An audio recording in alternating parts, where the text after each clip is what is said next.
What up, fam? What's going on, family?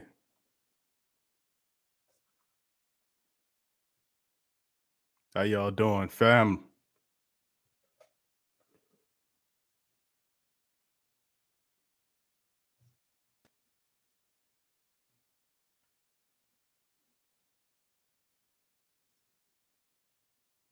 What's up, fam? What's going on? You rocking with the sports coma. Big Q and the guys. We have intense, entertaining, educating, and enlightening sport talk from your favorite sports family. I'm Big Q, and we doing Sports Coma live stream number 6, episode 383. I think it's 384. I mean, we got a lot of them suckers. What's going on, family? What's up, Jason? How you doing today, my friend? Derek, welcome to the live stream, my brother. And everybody, please come on into the chat. We got some Saints talking about to do today. Oh, it's a really nice Saturday. I got to tell you, man. Really nice Saturday, family. Really nice. Beautiful Saturday outside. A little hot, but that's why we here to talk about the Saints. That dude from downtown. What's up, kid? What's up? What's up, bro? Welcome to the live stream. Hey, fam. Yeah, we sorry about the 30-minute delay, man. We had an issue with YouTube, man, for whatever reason. Couldn't get YouTube up the way we wanted it to. It kept, having various errors. We had some new camera, we had a new webcam, we had to install it, didn't agree with it. So we had a few things we had to do, but we finally got it. What's up, Cheryl? How you doing, Saints girl? Welcome, baby. Happy 4th to you. Happy 4th to you, Jason. Happy 4th to all my people out there. And I'd like to thank y'all for joining us here on it. I know. House of Twigger, what's up, baby? How you doing, man? I know it's been tripping. Chad, who that, man? I missed you on the last one, bro. Welcome to this one, man. Yeah, bro, we're having a lot of problems with social media, period. Facebook had some issues the other day. Wasn't allowing uploads. I don't know what's going on with these social media platforms right now. That's why it's always good to use multiple platforms just in case one go down and don't cripple you. You can still be able to contact and have conversations, which that's why we use the audio platform, which is Spreaker. So if y'all haven't already known about that, y'all can feel free to join we have a live audio platform that we do through the week that's opposite of our live stream. So if you guys are interested in joining that our audio live stream, you can do it. So I'm putting it in the chat right now. It's Spreaker.com/thesportscom. You can feel free to go there, sign up. And not only will you be able to listen to excellent Saint commentary like the Sports Coma audio podcast, where you could take it with you no matter where you go. If you want to, if you're at work, driving home from work, trying to relax or recuperate from work, you can put the Sports Coma on, be entertained.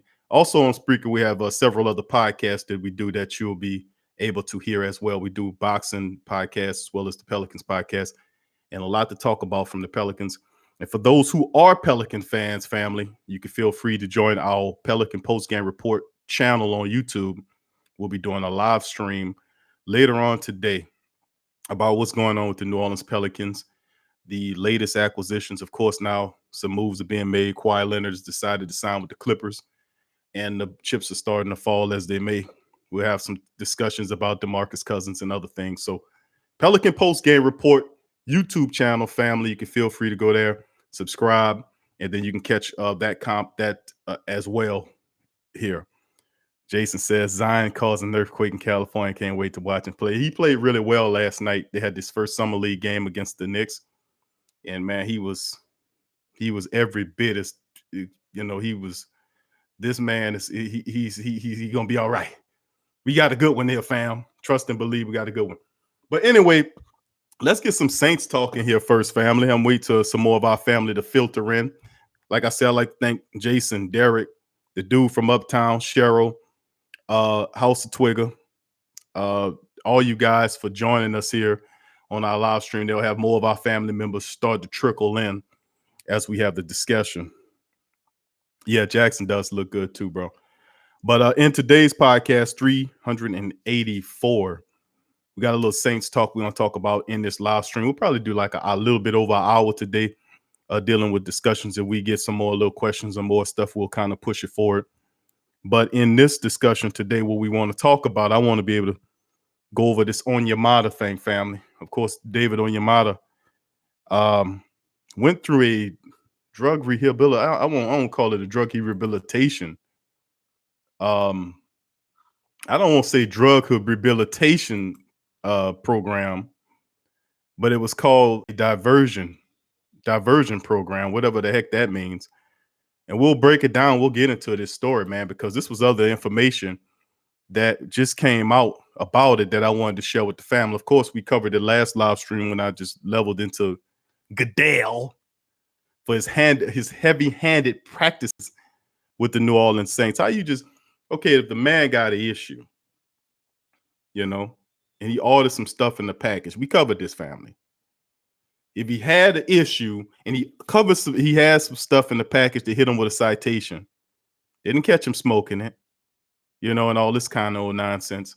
But that's the protocol for the NFL. If that's the case, and it wasn't as extreme as some of the other cases that in recent memory, then why was he even given a 1-game suspension? Shouldn't, you know, it should have been a fine. You should fine him 50,000 or whatever it is. Fine the man. Why would he have to lose a game off of something like this? Well, I was like, it's because of Goodell. It's Roger Goodell. Roger Goodell hates the Saints. He hates the Saints. He hates the Saints guts. Don't want to see them get nothing. And guess what? The Saints Nation despise and hate you too, Roger Goodell, and can't wait for you to get up out that seat. I want you up out of there. I want you gone. I want you out. And never been such a hated ass commissioner in the history of the league, family. Do you not understand? He gets up there and get booed. He gets booed by the fan base. That's how despised this cretin is, man. I just want him the hell up out of here. Remember, we had a really good commissioner prior to this jerk coming in here named Paul Tagliabue. If we can get another guy like that, I would love. But this Goodell clown is a chump. He's a chump, and he doesn't care about putting anything fair, making it fair. That whole situation with Bounty Gate, they had to reverse it, and we didn't get anything from that. You know, they took half our coaching staff away and had Joe Vitt or somebody up there coaching. It was terrible. Terrible. And they knew that following year we would have bust some butt, and they had to stop us some kind of way. They had to stop us some type of way. And ever since then, the NFL's been on a mission to keep New Orleans out of there. And you say, well, Q, that's a conspiracy theory. How is it a conspiracy theory if you think about it?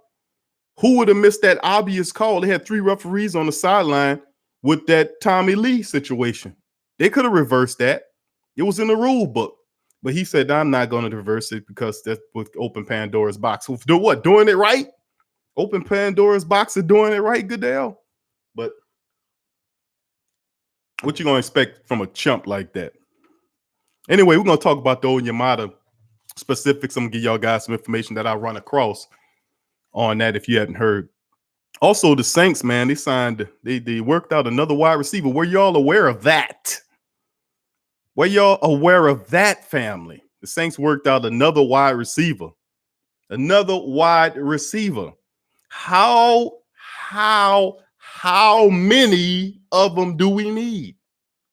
How many wide receivers do we need, fam? I'm just asking. I guess it's never too much, Luther. Never too many of them. Because the Saints did get one and they're interested in them. I'll tell you about them. I want to go over some bubble guys too. I want to get y'all perspective. Y'all some really bright people here that come on the Sports Coma. And I want to, we're going to break it down, Chad. We're going to get into a chat. Say, who was it? Give me the name, man. We're going to go over it, my friend. And we're going to go over, I want to get into some of these bubble guys and get y'all thoughts on it. I got a few guys I think will be on the bubble heading into training camp. Coming up real soon, we're going to have official football underway. Not to mention, we're going to talk about safety Chauncey Gardner Johnson. I mean, if y'all Madden players out there, I know you guys out there love Madden, man. I've been playing Madden for I don't know how long, man. I had Madden when I was playing Madden in 1990, dude. And I got my son. My son says, Dad, I can beat you in Madden. I said, boy, you know, I've been playing Madden for 20 years. Then I had to think to myself, I said, damn, I've been playing Madden for 20 years. Good grief. Damn. It's a long time. But anyway, Madden is still one of the most popular football games, virtual football games. Chauncey Gardner Johnson got a little good news from them as well. And of course, the live chat, fam, you can hit the live chat up in questions, concerns, comments. And also, in just a minute, we'll share live a number where you can call the show live and hash your concerns, comments, questions out on the live stream and talk to your boy, Big Q here. Love to hear from you. We'll put that number in the chat momentarily. So let's just get into it, man. Excuse me. Let's see here. Let's read a couple of comments right here before we kind of get right on into it. Let's see. The dude from downtown, Ezekiel Elliott, walking around roughing people up in public while being drunk. Nothing done about it. Thank you. Dude from uptown is going down, baby. Come on with them facts. How you do all that stuff, nothing happened to you? How you do that and that you roughing up people in public and Goodell don't come out and even find them? But 1 game suspension on Onyemata. That's why we got to be careful, football people. We got to be careful. We got to tell our team, our football members, y'all got to be smart, man. You got to chump Goodell with a sniper scope pointed right at you, and any little thing you do, he's going to lambaste the team even further because they don't want to see the Saints win. They don't want the Minnesota Miracle stuff. That should have been something. The debacle in the dome should have been something. But this is the thing. We got to take the game out of the hands of the referees. Don't count on them suckers because most of the time the referee wearing the stripes from the other team. How you account for all those referees that used to play for that team and they're making a call for it? And that's supposed to be unbiased, please. But see, I can't really blame those chumps and suckers and Goodell because we did play into the narrative. And what I mean by that is by not doing what we were supposed to do, we allowed that whole situation to play out like that. We should have played better football. Sean Payton was a little bit vanilla with them plays early on. Not only that, but Dan Arnold, y'all know me. I'm about to tell y'all, Dan Arnold sucks because he dropped a touchdown ball in the end zone. Do y'all remember that? We can get all emotional about the last play of the game and what went down. But that wouldn't have meant a hill of beans if Dan Arnold would have caught that goddamn football. We would have been in the Super Bowl and would have beat Tom Brady and Belichick.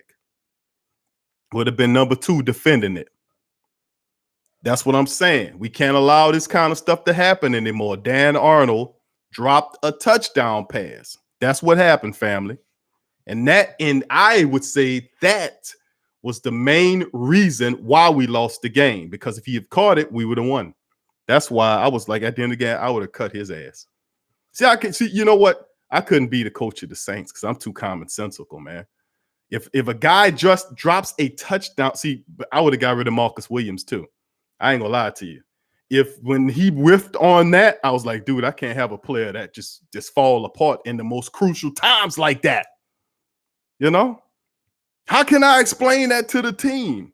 The fans were pissed off. It's like, dude, you were playing football for mostly all your life. How do you wait to this second and lower your head and just totally whiff at that play? I mean, he hit somebody, but it was his own man. So I'm like to myself, I would have got rid of his ass and Dan Arnold, who had all this stuff. Oh, he's a converted wide receiver, tight end nonsense, who can't catch. He can't catch a cold. I mean, but come on, man, at the end of the day. Get a man a break. He thought he was home in Canada. It's legal. Jason, that's right, buddy. It's legal up there. He said, give him a break. Zeke didn't get nothing when he'd been in trouble more than once. He didn't because he got Jerry Jones protecting him. You know how much influence Jerry holds on the NFL. Anytime Jerry could place a guy behind your coach with a camera and a phone and say, oh, that guy is there to make timeouts. Come on, man. You ain't never seen that in the history of the NFL. That guy back there spying on Sean Payton Did the league do anything to his ass? Come on, man. Come on. We know. Come on. Facts, fam. Facts. Come on. Let me see. Okay, let's keep it going, family. What's up, Adrian? What's going on, my baby? Jerome says they're telling you like Graham, they're not gonna pay him 22 million. That's the stuff we bro, listen here. You gonna get that man his money. We gonna play that man. Derek said, Q, you can't cut off your nose and spite your face, bro. Cheryl with me? What you talking about, Derek? What you talking, cuz? Cheryl with me. Cheryl is riding with me. She said, yep, Dan Arnold gotta go. Come on, Derek. Come on, get with the fam, player. Q not gonna let Arnold live that. No, Chad. No. You know what? You know what? I'll let it go, bro. But he made it wrong on the field. He got to make it right on the field. He got like Marcus Williams. Didn't Marcus Williams kind of regain our trust? What's up, John? Welcome to the live stream, family. Didn't Marcus Williams gain our trust after that horrible mistake? I was done with him. You know? And I'm listen, certain players, I can give them a little bit of room, but it's such a thing as you do something so horrible. You know? And to me, that Minnesota Miracle whiff tackle, I was like, my brain went blank. It did not compute. It just shut down. I was like, that don't make any sense. How and why? How is that even so? You know, that was all wrong. At the most crucial time, you fundamentally just drop your head and just throw yourself. I was absolutely astounded. They got people that just stopped. Do y'all guys not know? They had people that literally stopped watching the Saints after that. They had people that's like, oh my goodness, I'm done. I had a former friend of mine who back in the day, bro, let me tell you something. This is real life to a lot of people, man. They had people that had heart attacks and died watching Saints games. I knew one guy. I knew one guy I knew from the past. His father died after a very bad play in the Saints' past history. He had a heart attack and died. Trust me, this can kill you. This can kill you. I'm telling you. This is a real story. I knew a man, his father died like that. Now, you want to talk about diehard Saints fans. No pun intended. Maybe some is, but people die about this here, man. Interesting, man. What up, Sean? Sean, what's happening, baby? Welcome to the live stream, my friend. Welcome. But this is the thing, man, that I won't get over that talk to y'all guys about. Today, we're going to get into this Onyemata situation. I want to read y'all some information I come across with Onyemata. Tell you about this wide receiver, the Saints, of looking at, again, another wide receiver. As if we don't have a crap load of wide receivers, but I got to give him credit. Chauncey Gardner Johnson, his Madden rating of all you great Madden people out there. And, you know, also the live number, it should be coming into the chat. So you guys can feel free to call me and talk online, on air about whatever your heart's desire, dealing with the Saints or what have you. Let's get a few more here. It made no sense. Sean said it made no sense missing that tackle. It looked fixed. What up, Q? Sean, you're right, man. We just went over that, bro. It didn't make no sense. See, commonsensical people, logical-minded people, or even critical thinkers, that would play with you. You tackle, you practice tackle for a living. You play football. These guys ain't new to football. You know how many practices they have? That's the main thing you're going to do is practice and tackle. So, in essence, like if anytime Vegas is involved, we ain't talking about the residents. We talking about the casino industry. For a long time, the NFL didn't want Vegas around them. The NBA was really, really narcissistic about that, not wanting the Vegas to be even affiliated with them. Now, all of a sudden, when we got here, well, we got all these little fantasy betting leagues that's tied to Vegas, and the NBA coming out with its own one. And they realizing the revenue. See, the NBA got this all meek and pretty cool image. Yeah, we just this, that, third. Man, they're octopus. They're octopus, man. Yeah, octopus. They got several entities outside the men's basketball. They got women's basketball league controlled by the NBA. They got NBA Africa as a league that they about to set up playing in Africa. They got various states in European leagues and leagues in South America and in all of Europe and Eurasia. I'm looking into this thing because there's a business behind it. These guys that's sitting up at the top, these guys don't know how to dribble no goddamn basketball. You look at Goodell, Goodell can't even catch a football. But these are lawyers and business people, accountants and bean counters at the top running this whole octopus type of deal.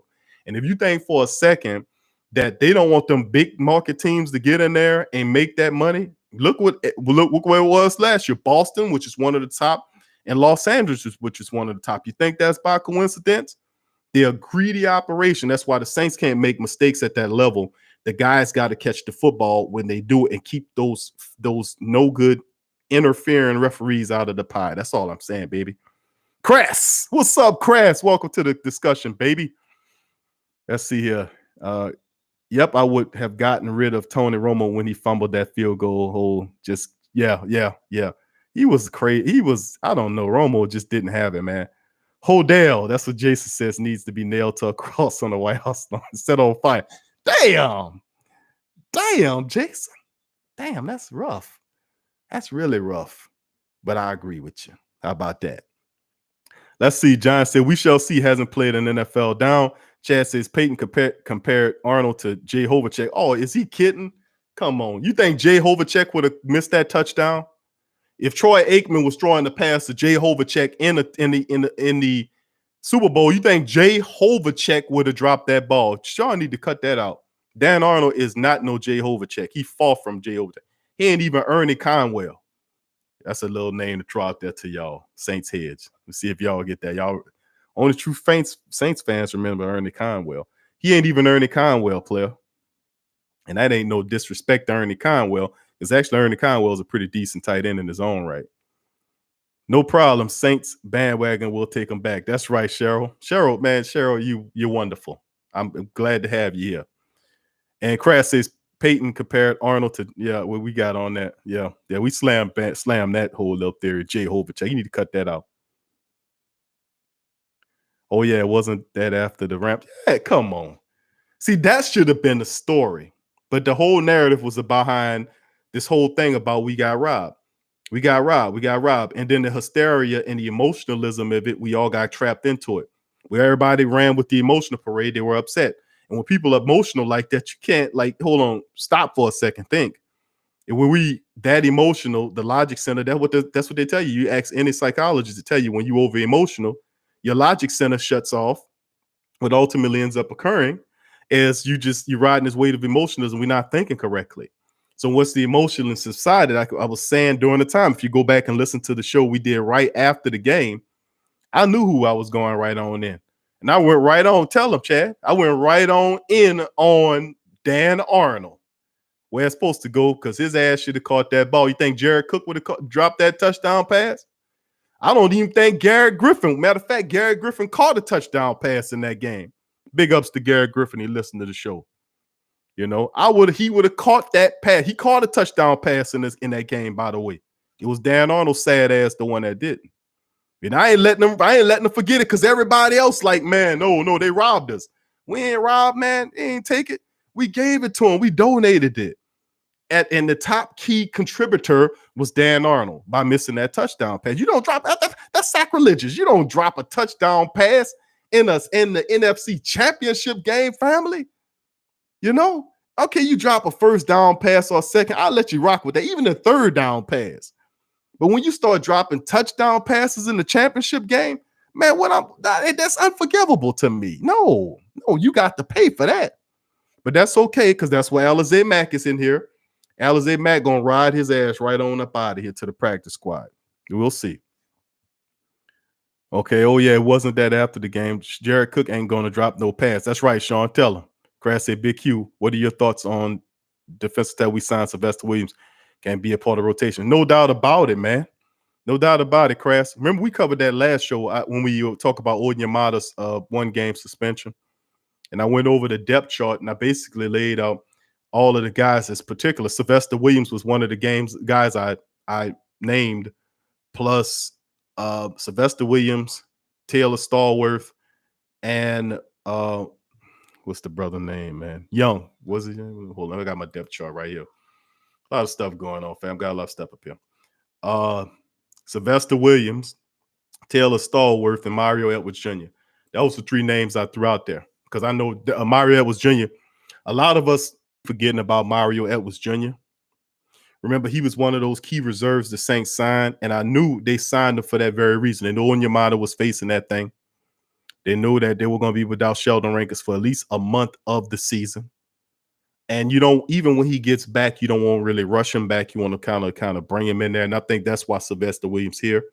He's the most veteran, most reliable veteran of the rotation.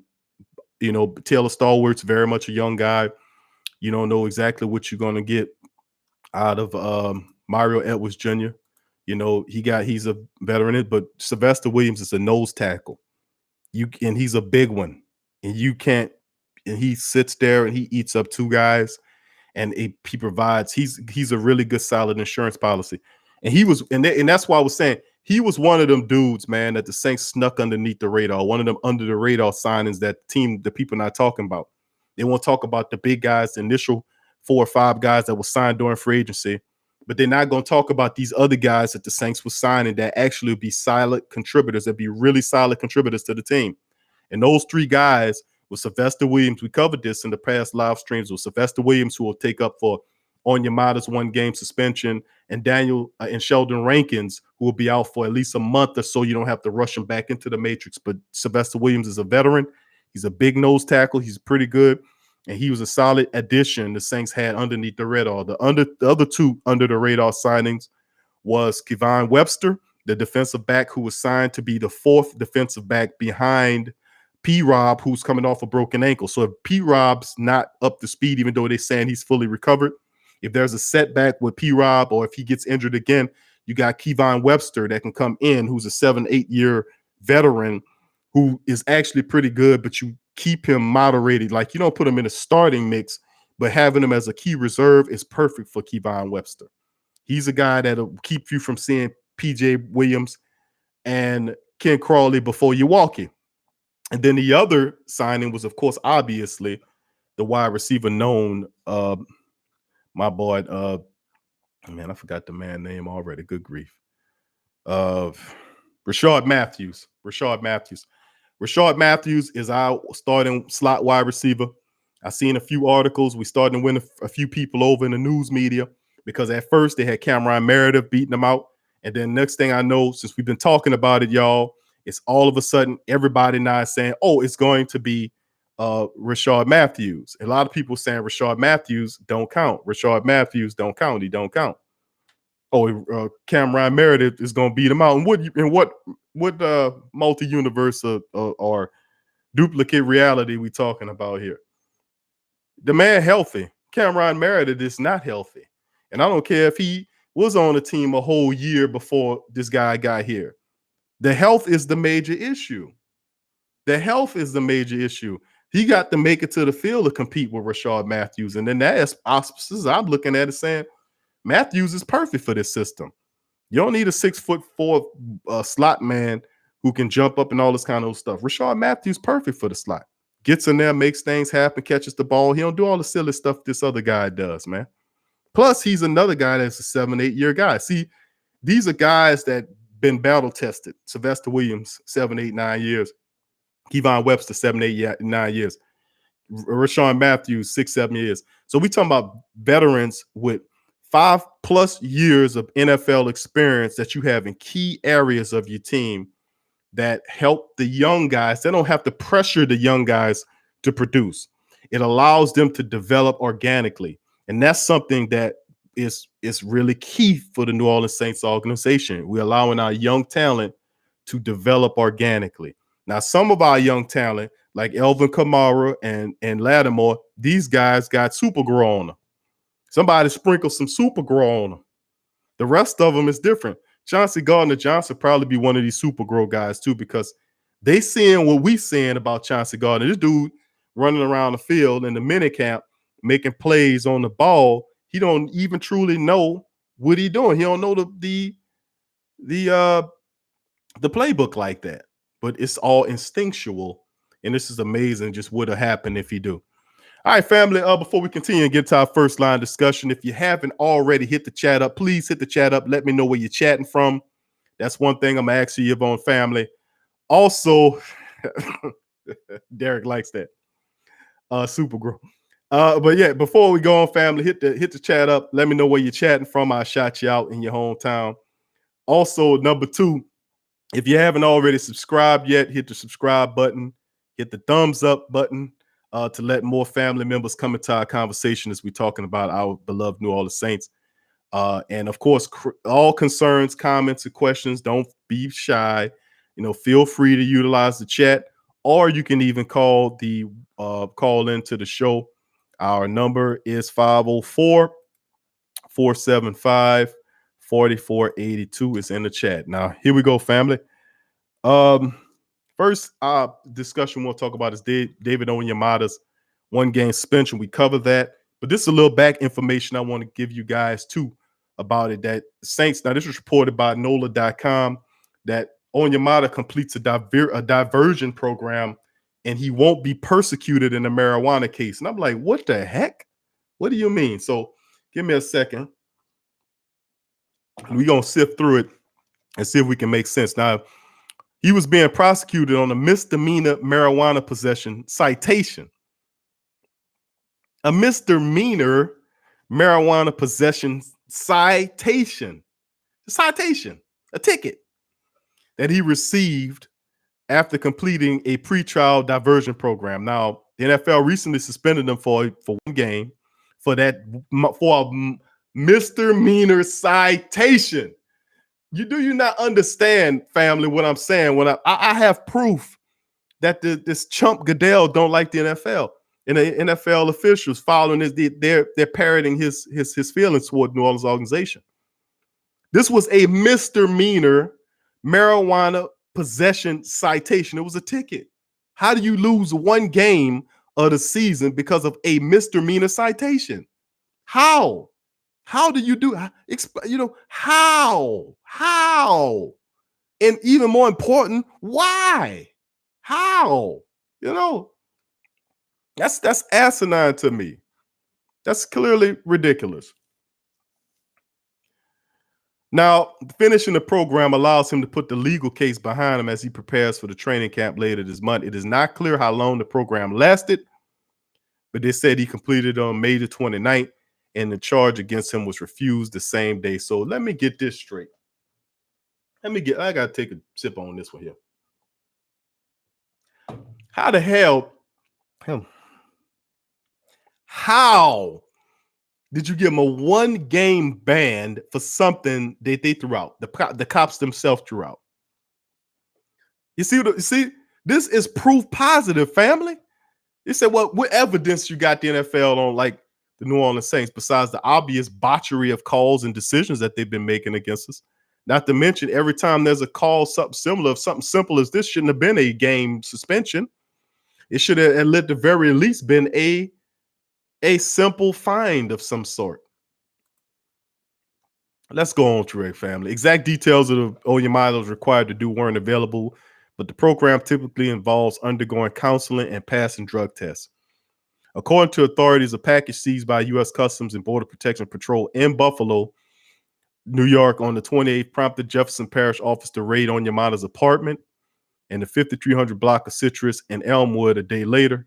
Deputies end up seizing nearly 3 ounces of marijuana, cannabis oil, marijuana edibles, and hemp powder during the search of Onyemata's place.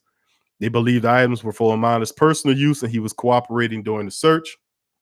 And it is illegal to possess marijuana, except in certain circumstances, in that sheriff's office said. And he said that did not apply in Onyemata's case. He received the summons to appear in court at a later date. He completed the program without persecutors ever charging him in connection with the summons. Man. He's entering the final year of his rookie contract.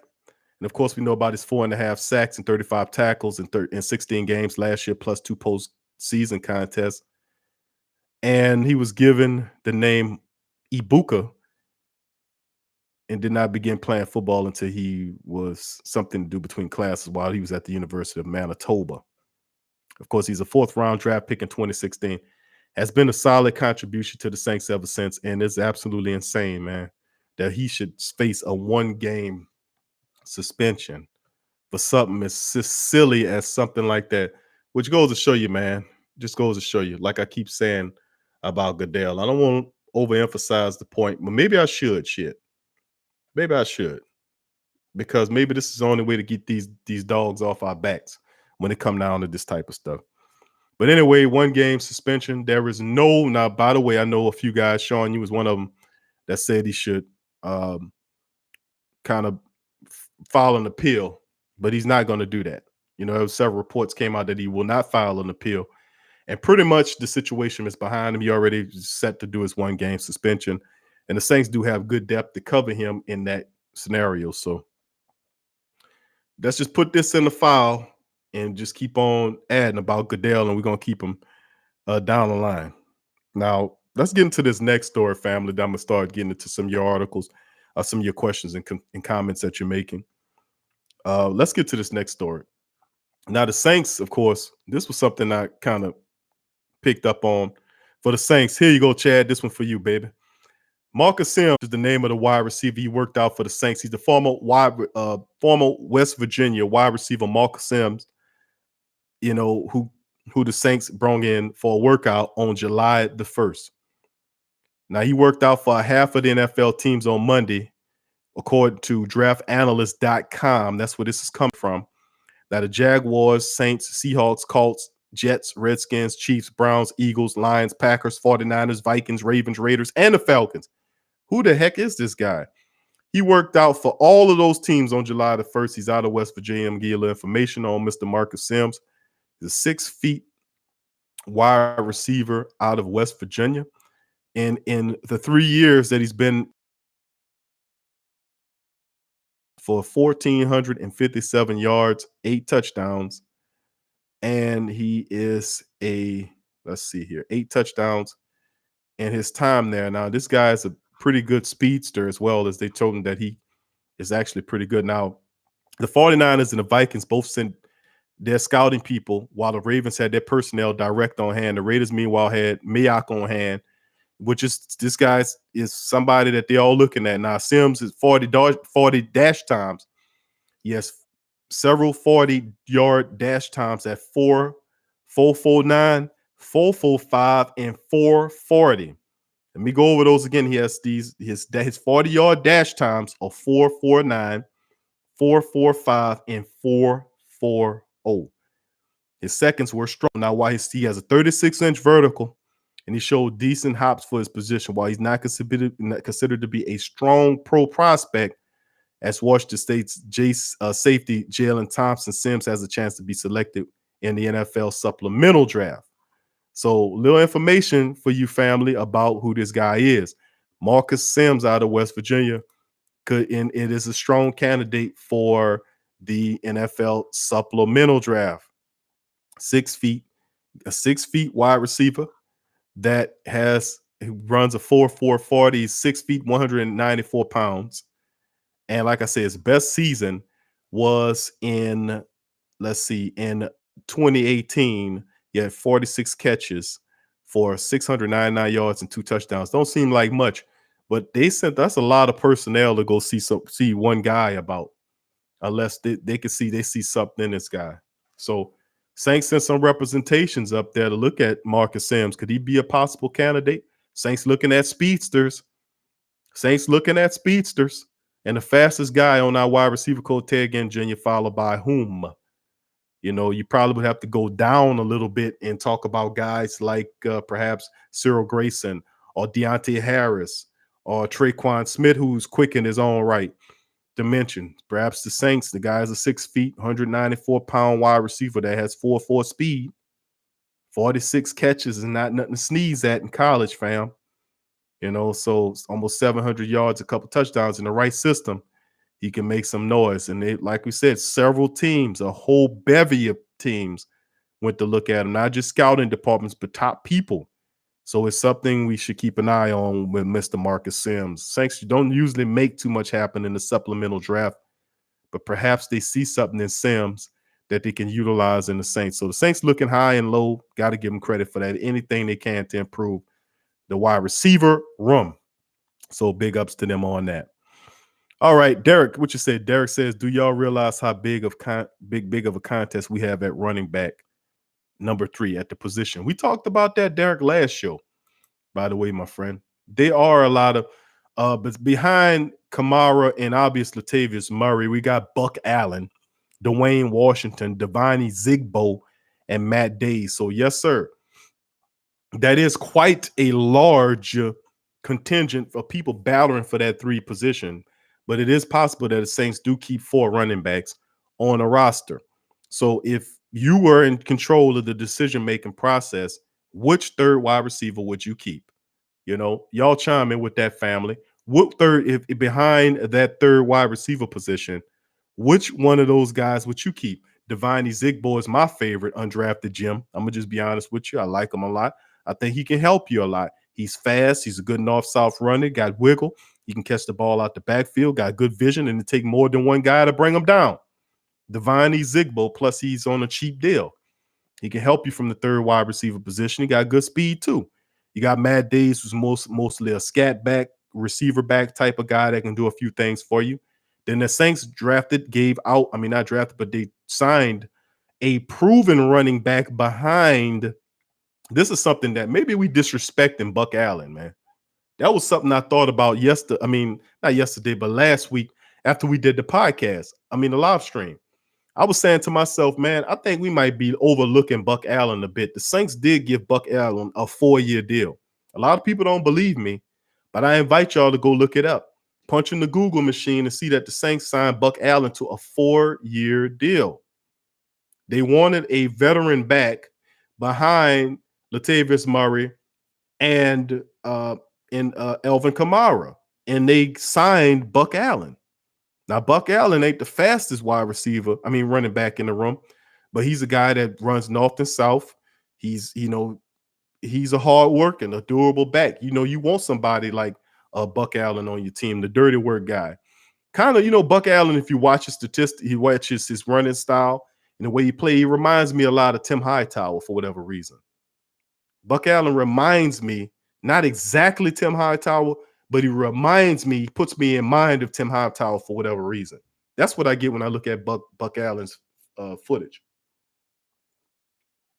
But the Saints signed Buck Allen, and we might be overlooking him. We might be guilty just a smidgen, little bit of overlooking Buck Allen like he ain't there. Because I did a live stream last week, and named all the running backs and totally omitted Buck Allen like he wasn't even on the team. And I was like, hold on. Somebody in the live chat said, "Isn't Buck Allen on the team?" I didn't see the comment, but you know what? I can admit my mistakes, family.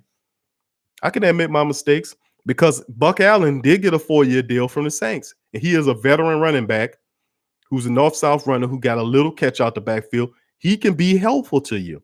Now, of course, Devine Zigbo, and then you got Dwayne Washington, and then of course Matt Days is like the guy. A lot of people, when it comes down to it, Days is like out of the picture. Matt Days is not going to make it.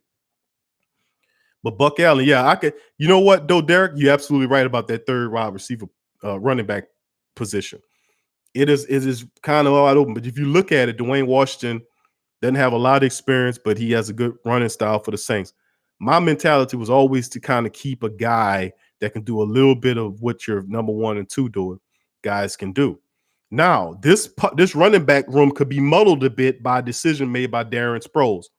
Now, a lot of y'all guys don't realize I'm talking about Darren Sproles because they have several articles that came. We covered it before on the first live stream. This is live stream number 6. We still talking about it. But that's what I'm talking about, though. Darren Sproles can come here and throw all this stuff off, blow everything all the books off the walls. He could blow the whole running back pitch up if he says, "Okay, listen, I'm going to sign with the New Orleans Saints. I'm going to join the Saints." Then what you going to do? What you going to do? Say, "Nah, I'm going to keep Buck Allen and Dwayne Zigbo. No, I'm going to keep him." He can blow it all up. And I'm not going to go over it. If y'all want to hear me state my case for Darren Sproles, a lot of y'all remember that I did this whole deal last live stream. It was kind of comical. But I went off on and saying about how what Darren Sproles bring to your team. I'm not gonna go over and all that again. Y'all feel free. You can look up, go watch the previous live stream. I'm talking about it. And I know Sean don't agree with me. Sean said we don't need Sproles.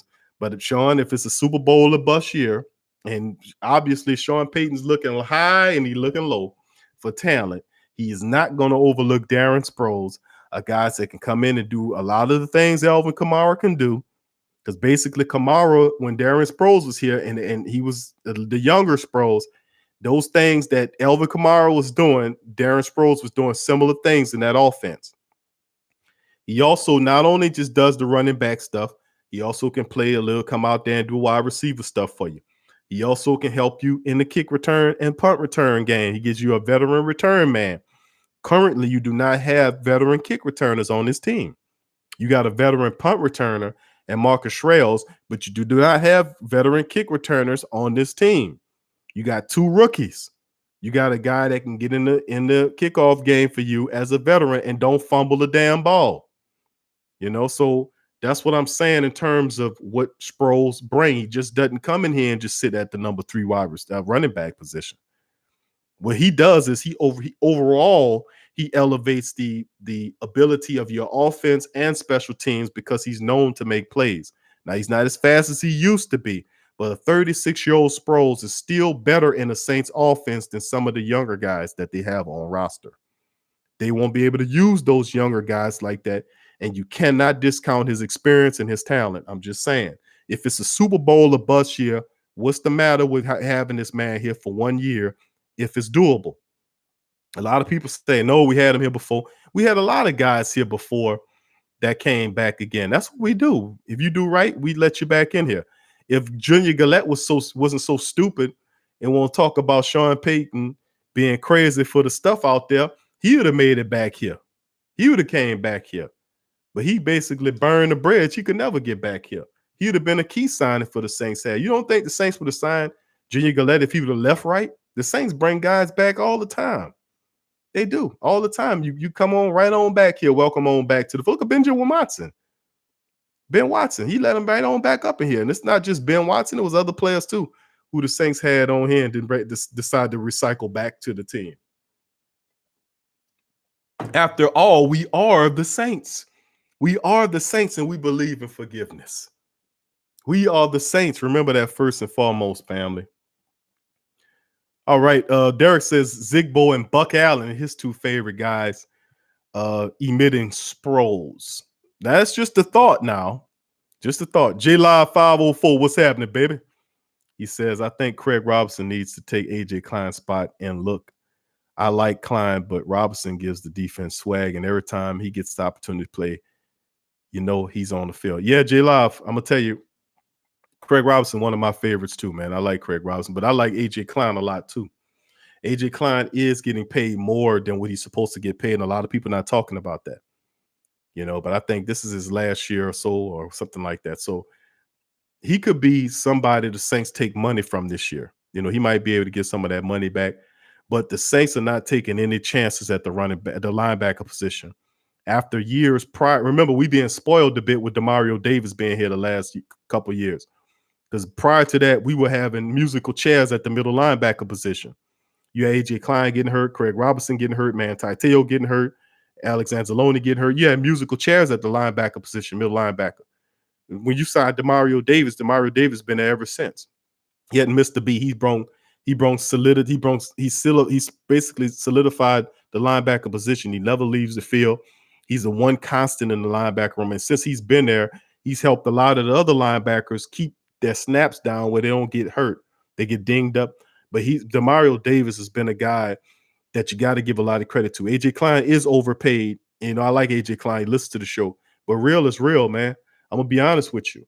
That AJ Klein is making way too much money to be a second string. Even Alex Anzalone started to climb above him. So it'd be interesting to see what position Sean Payton takes with AJ Klein, whether they take money back from him or just ignore like he's not there and just allow him to keep what he got. Because really they're not hurting for money. They're going to solve pretty much all of their situations, and they might say once they sign Mike Thomas to that monster deal, you might see AJ Klein take a dip, or they might, take a dip in pay. It's always the major thing. Somebody get paid, somebody get less paid. That's just what they do. But you got a point on AJ Klein. Robert says, what up, Rob? Robert says he's where you was calling from, Rob? What you chatting from, buddy? I'm sorry, I must have missed with you. Robert says, who that? Okay, from Augusta. Okay, yeah. Augusta. Who that to you there, Robert? Welcome, man. Saints should have signed him to a 2 or 3 year extension. We don't need Sproles. Miss him, but we got to move on. That's what Sean says. Robert says Buck Allen per se Ravens fans. Derek says Sproles, Darren Sproles, and make make the throw rocks at the rest of them boys. Robert says give Sproles some love. Sean says Sean's just dead against him. Sean, like, man, he's 36. He had a major injury. We used to love our old vets. They never work out. He could be he 36 years old, bro, but he hadn't played all last year. He completely healthy. He's healthy. And you're not going to have him starting, though, Sean. He's not starting. He's gonna fill in a key area. He's gonna do just what he needs to do for a guy his age. You pair him with Alvin Kamara out the backfield. He splits this way. Kamara splits this way. He catches the ball out the backfield. He wiggles. He shakes. You know, Sproles. That's all. We're not commanding him to start.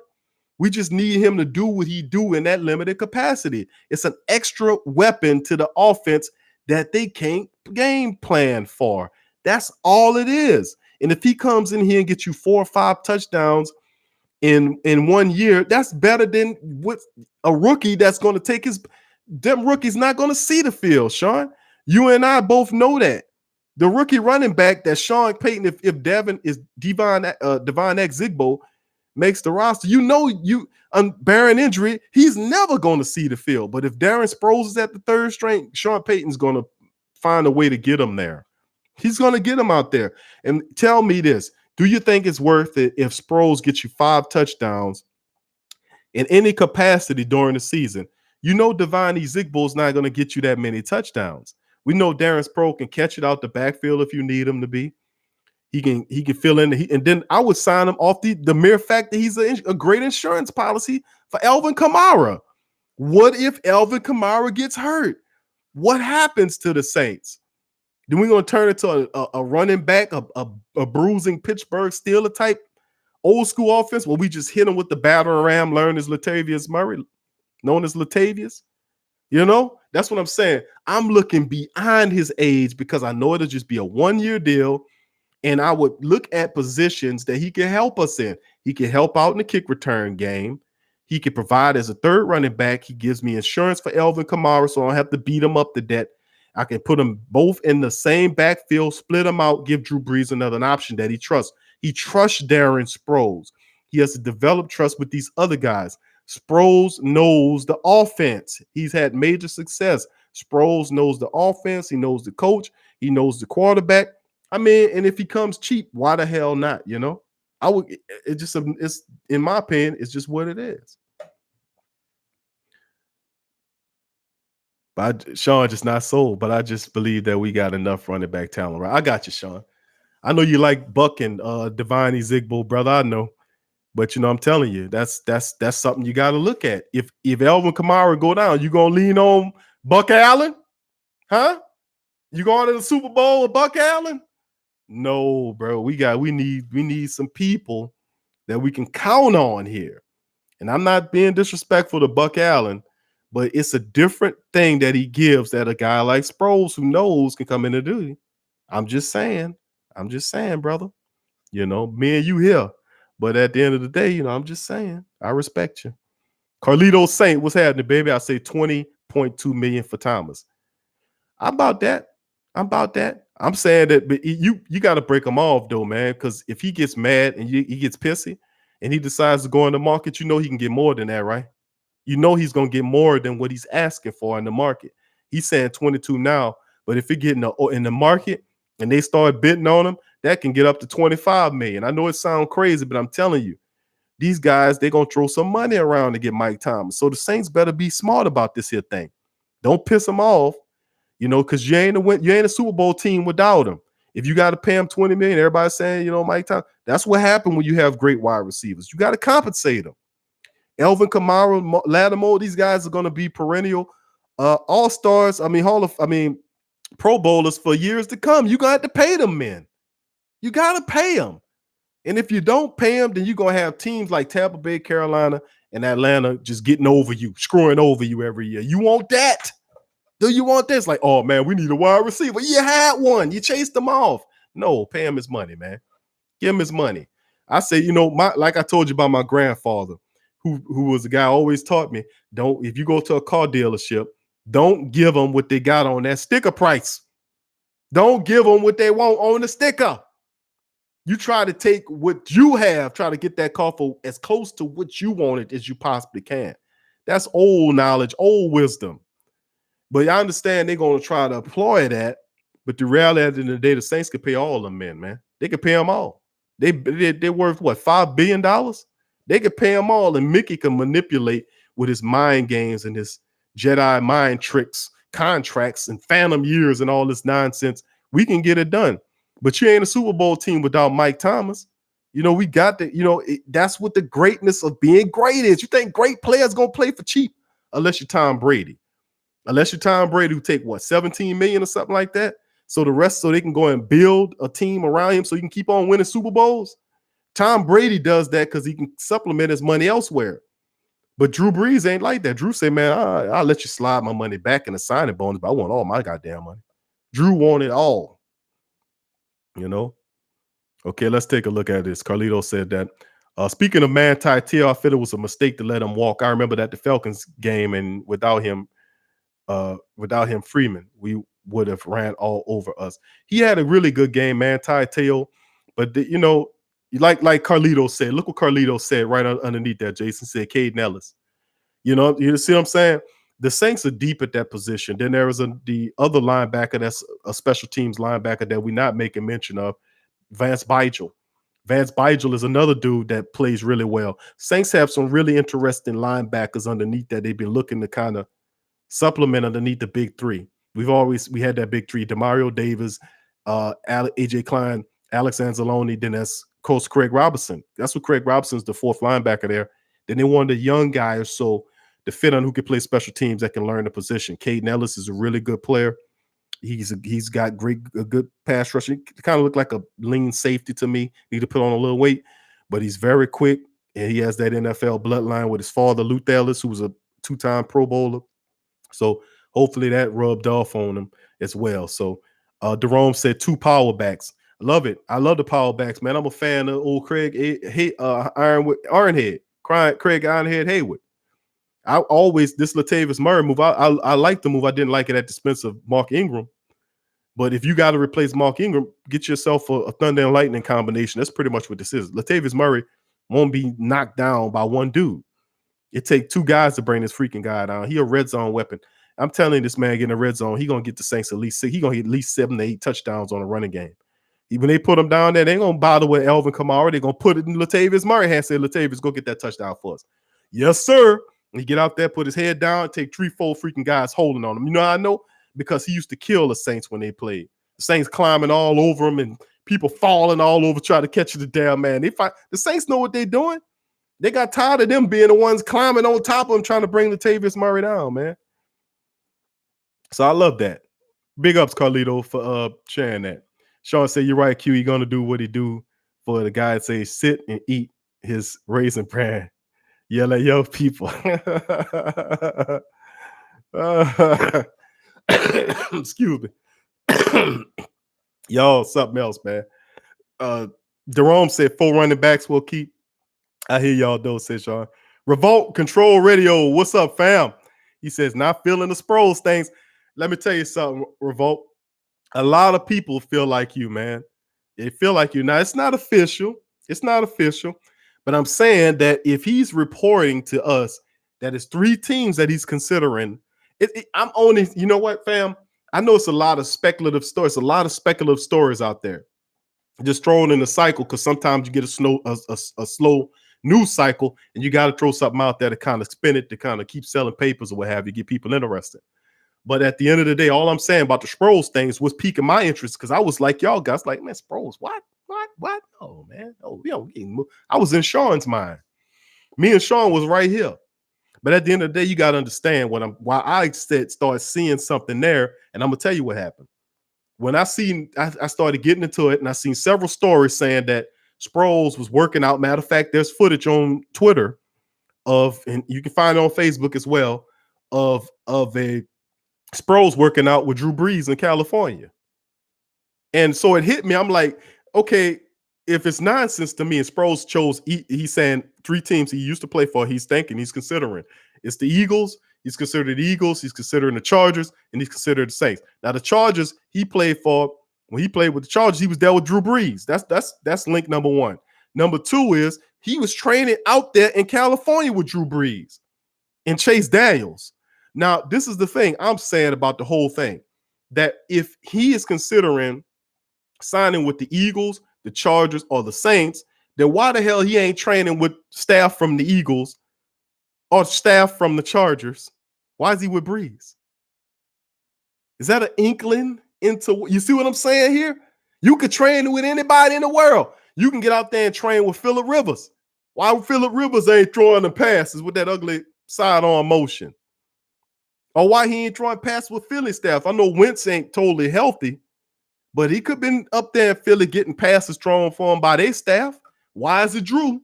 That's all I'm saying, fam. Where there's smoke, there's fire. That's why it made me had to consider and say, hold on here.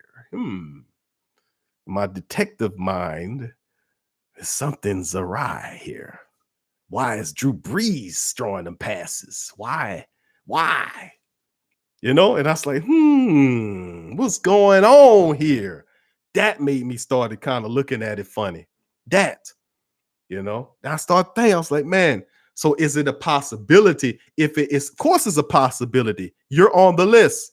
So if he chooses the Saints, you guys could say nothing more but, hey, man, you think Sean Payton's not going to sign him and utilize him? Sean Payton's going to be licking his chops to get Darren Sproles down here. Yes, even a 36-year-old's Darren Sproles, because he don't need him to be 30 years old anymore. He got Alvin Kamara. But he's looking at the fact that he could split them guys out behind the same backfield, and Drew Brees got multiple options to play with, and you can't game plan all of them. That's what it's about. It's about providing so many headaches for a defensive coordinator that they don't know what to do. The defense don't know what to do. You got linebackers splitting out to cover your running backs, and they can't do that. They can't do that. So that's what it comes down to. That's why I like the Sproles option about anything. Okay, Control said 20 average. Let's see here. Sproles says, let's see, pay the man. It'll be cheaper now than later. That's right, Sean. Phase Sway, what's happening, baby? Phase is in the building. Do y'all know about Sproles thing? I think we're good. Yeah. Jerome, what's happening, Jerome? Sproles might be a midseason ad if the Youngs don't do nothing. It's always the case, baby. I'm telling y'all all the same thing, fam. It's all the same. When the season get close, the Saints gonna. This is a Super Bowl or bust year for the New Orleans Saints, family. That's all I'm saying. And if it's a Super Bowl or bust year, you're gonna get all the weapons out that you possibly can. If you look at the Saints, what they've been doing late with these really good veteran additions. Look, I'm gonna keep on rolling them out to y'all. Signing Rashard Matthews, who's a 5-year plus player who has experience to occupy the slot to run off Cameron Meredith. Getting Sylvester Williams. Y'all, a lot of people didn't understand when they signed him during that undrafted period. They brought in Sylvester Williams, signed him underneath, and people wasn't talking about that. What does he do? He's going to provide something, a good veteran presence in he's a nose tackle and a massive one. You can't move Sylvester Williams. Then Kayvon Webster, 8-year cornerback playing behind P-Rob. You know how much experience. So you got Apple and Lattimore, P-Rob, Patrick Robinson, and then you have Kayvon Webster. That's your top 4 cornerbacks, excuse me. And then everything is PJ Williams, then Ken Crawley, Justin Hardy, and all the likes. I mean, that's phenomenal. That's great late additions. Why would I not expect Sproles to be different than those guys? The Saints have built a line recently of brilliant, very good players, and they're not done yet. I still say the Saints are going to make a move and bring in a guy like a Nick Perry or somebody like that. They're going to get an experienced pass rusher. And they're going to wait toward the big camp to sign them, or perhaps later on in the big camp where people start releasing people. But I'm saying, if current trends are worth anything, then I'm telling you, the Saints could definitely be looking at something major league here. What about the RT? What you mean, Deron? What's RT? Right tackle position? Is that what you mentioned? Is that what you're saying? What up, John? What's happening? Jason says three power backs, Devine Zigbo. I like them too, bro. But if Sproles come a calling, what could we do? What about Armstead? I know Jerome says, what about Armstead? I know we got Breeze. What we do when Breeze leave and we have Bridgewater that can move. That's interesting, bro. You know, I don't know what's gonna happen with this Drew Brees situation. I'm gonna just be honest with you. I don't know what's gonna happen with Drew because they're not talking to Drew. They just started talking to Cam, got him done. Now it's Mike. Now it's gonna be Elvin. Then it's gonna be all these other rolling downhill. But the main piece to make it all the Super Bowl team is Drew Brees. I like Bridgewater, but I don't know. You know, you give him a nice contract to sit around for a year. But if you sign Drew Brees to a multiple year contract, what you basically do is you don't have to rush a guy in place there. You know, you could take your time, and if Bridgewater's the man, you sign him to a multi-year deal, let him sit behind him, learn the system. Which is the second year in the system.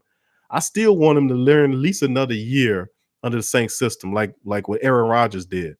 I will at least let him, you know, give Drew a 2-year deal, let him, you know, and then give Bridgewater a 2 or 3-year deal. Let him sit underneath Drew, you know, for another year or so, then take over the reins. I'm not totally comfortable with Teddy Bridgewater right now.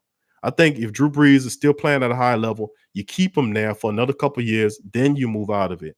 Because it's a Super Bowl of buzz. If you win the Super Bowl, what you gonna start with Teddy Bridgewater next year? No, you're gonna bring Drew back. Back. So you gotta be able to remember that. But they're not even. There's no discussions about that, and that's kind of, you know, kind of throwing me in the tizzy here because you know, I would think you would start with Drew before you start with anybody else because you don't have a Super Bowl contender without him, unless you sign one of these other quarterbacks that's at that level. And I don't think they'll do that. And let's keep on. Let's get a few more comments. Then we're going to finish up on the rest of these topics that we have here, family. Let's see. J Live 504 says Caden Ellis, the linebacker, the tight end position. Okay. Big ups. Thank you, Daquan says, who that fan from Dallas by way of Shreveport? All right, Shreveport in the building. Thank you, Daquan, for your donation, my friend. Go toward helping improve the platform. Thank you, sir. Sean Q, you won me on the Sproles thing, cuz you said it. Peyton loves to have multiple options. Heard him talk about how he drove Parcells crazy. I'm telling you, bro. You got to have more options because we're thinking in the case these guys are not going to get hurt. They eventually, God forbid, things happen on the football field. Stuff happens. Okay, fam, before we continue our dialogue, please feel free to do me a service and hit the thumbs up button for us. Hit the thumbs up button so we can bring more great family like yourself into the Saints conversation. And if you haven't already, hit the chat up. If you got any questions, concerns, or comments, please feel free to hit the chat. Let me know where you're chatting from. I love to know where you guys are chatting from. Shout you out in the chat. And also the live number is up there as well. So please hit the thumbs up button. Hit the notification button. If you haven't subscribed to the channel, please do that now as well as we continue our discussion. Good to know that, Sean, that I finally won you over, brother. And we was here at first, but I'm just saying, you know, but that's a big if. If Sproles says yes, we come in here, then we can move in that direction. Is all I'm saying, you know. Jerome said, tag him, trade him. Who you making reference of, Jerome? Who you trading, brother? Revolt Control Radio says, don't forget one of the best kickoff guys in Shrells. But Shrells is not going to be operating in the kick return on the kick return game. More of punt return is what he's slated for. You know, punt return. That's Shrells thing. Now he can do the kickoff thing. Not getting you wrong, but I would kind of stave off injury. I wouldn't want him to do both. You see what I'm saying? If he's exclusively at a punt return game, I would like to keep him there, and I would like to have a kickoff guys, you know, for that thing because that's a lot to ask for. He get hurts on the kickoff, then you don't have nobody on the punt return. So I kind of would like to keep those positions separate and kind of find guys to do the kick return thing and allow Marcus to focus on just doing the punt return thing, if that makes sense. You know what I'm saying? Um, Sean said Bridgewater would be silly to leave the Saints. He would be, but you never know in NFL. Miami wanted him pretty bad, and he had to think about it. He had to think about it, to be honest with you. He thought about it too. You know, he just realized that he was in a good situation. He can make some easy money sitting back there watching Drew Brees play. But I wasn't inspired by his Carolina performance. I'm just gonna be honest with you. That didn't look like Teddy Bridgewater to me. That's what I was like, man. I was still before he played, I was thinking of Teddy Bridgewater from Minnesota. That's who I'm getting. Whoever that guy was in that Carolina game, I was like, oh no, that is not Teddy Bridgewater to me. That looked like a scared conservative version of Teddy Bridgewater, and I don't want that guy on the team. That's what I'm talking about. Bridgewater, Jerome said, if you pay him, how can you fix everything else when you took all the money you got to running back, cornerback, right tackle to pay? You can't keep them all. You can keep them all, Jerome. You that's like the old Pokemon thing. You got to catch them all. I mean, you got to look at it, bro. That's a $5 billion operation. We can afford to maneuver and pay these guys. You know, we can't pay. Of course, we ain't gonna pay the whole staff $20 million a year, but for certain players, you got to pay those guys, the core of your team. You're gonna pay at least 5 to 10, maybe 5 inside of 10 guys. I say 5 to 10 guys. At least 5 guys going to command major salaries. You're gonna pay 5. You're gonna pay at least 10 people. Let's just be conservative. 10 people on your team, you're gonna pay them. You're gonna pay them. You got to. You go and then you have to be judicious about how you divvy out the monies to who gonna get the payment. Like you got to pay your quarterback. You're gonna pay Elvin Kamara. You're gonna pay Mike Thomas. You're gonna pay Ryan Ramczyk, even if you got to take money away from Armstead to do it or what have you, because he's taken several pay cuts. He'll continue to take pay cuts. And the Saints will be judicious about finding the right amount of mix to come here. But listen, if you don't discount the fact that if you're a winning team and you're perpetually reaching the playoffs and you're at the Super Bowl door every step, don't think they got other players across the line that's not saying, man, I won't go play for the Saints. I'll take a discount to do it. Look at Latavius Murray. Latavius Murray was playing for the Vikings, and we hated the Vikings, but he jumped ship along with Marcus Shrells and Nick Eason to come play for the Saints because they know what time it is. They know they're not going to win a Super Bowl in Minnesota. They say, oh, shit, I'm going over here to the Saints. Man, Minnesota ain't going to win no Super Bowl with Kirk Cousins back there. So Latavius, Marcus Shrells, and Eason all came to New Orleans the same summer. I'm telling you, you win guys over. When you playing guys over there and they look at the Saints say, man, look here, I'm coming down here because I won't play. Look at Demario Davis. Demario Davis, one thing he said, man, the Saints was having fun. I wanted to play with. What did Malcolm Brown say? He came from the New England Patriots. He just won a Super Bowl with the Patriots. And he came to the Saints talking about I just like how, they look like they're having fun. You see what I'm saying? You will win people over with your style of play and your competitiveness. And those guys are going to come. Now, Malcolm Brown's not breaking the bank. He got a pretty decent contract. So did Latavius Murray. Those contracts are not breaking the bank. But when you got a guy like Michael Thomas, you got to pay Mike Thomas. Because if you don't pay Mike Thomas, every one of them guys in there looking at you saying, oh, shit. Don't they realize Mike Thomas was in here before the man cut the lights on? He beat the janitor here. He beat the janitor here and turned the lights on before the janitor got in the building. And before the janitor, he said, Mike, you can lock up. Said, Mike, you can lock up for me, man? Yeah, just throw the keys to me, man. I'll lock up. Sure, Mike in there before I go and after I leave. That's what greatness is. A man take his craft so seriously, he out there running routes by himself. He gives up all his time working out. He is serious about what he do, and he's serious about being great. Every waking moment, every thought that permeates out of Mike Thomas' head is the thought of being the greatest wide receiver that ever caught a ball in the NFL. Do we not understand that? Do we not get that? So as a result, you have to reward those guys that do that. You got to. You've got to reward a man that is in there before anybody else is. And then not only that, but he is not a distraction. He ain't buying packages of weed in the mail. He ain't pushing people down on the sidewalk like Dallas Cowboy members. You know, He ain't even out there making any political statements. He ain't causing no problems at all.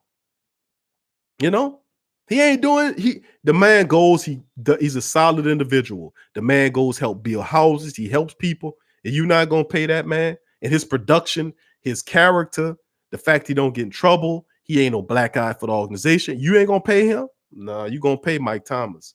You gonna pay Mike Thomas, or you gonna pay for not signing Mike Thomas.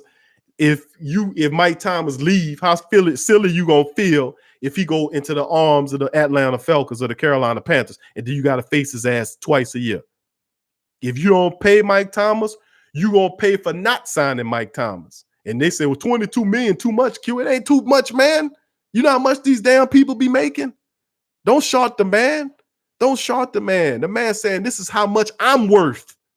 In the NFL, they said they $4 million apart on the deal. That's going to shrink to 2 and ultimately to 1. And they might come to between 21 in there somewhere. But he might get 21 or 20.5. But I really do think it's going to be 20-something million, 21, between 20.5 and $21 million. I don't think he's going to get 22, but he's going to get a crap load of incentives thrown in his contract when he leaves the NFL and catches. So one way or the other, he gonna get that money out their butt.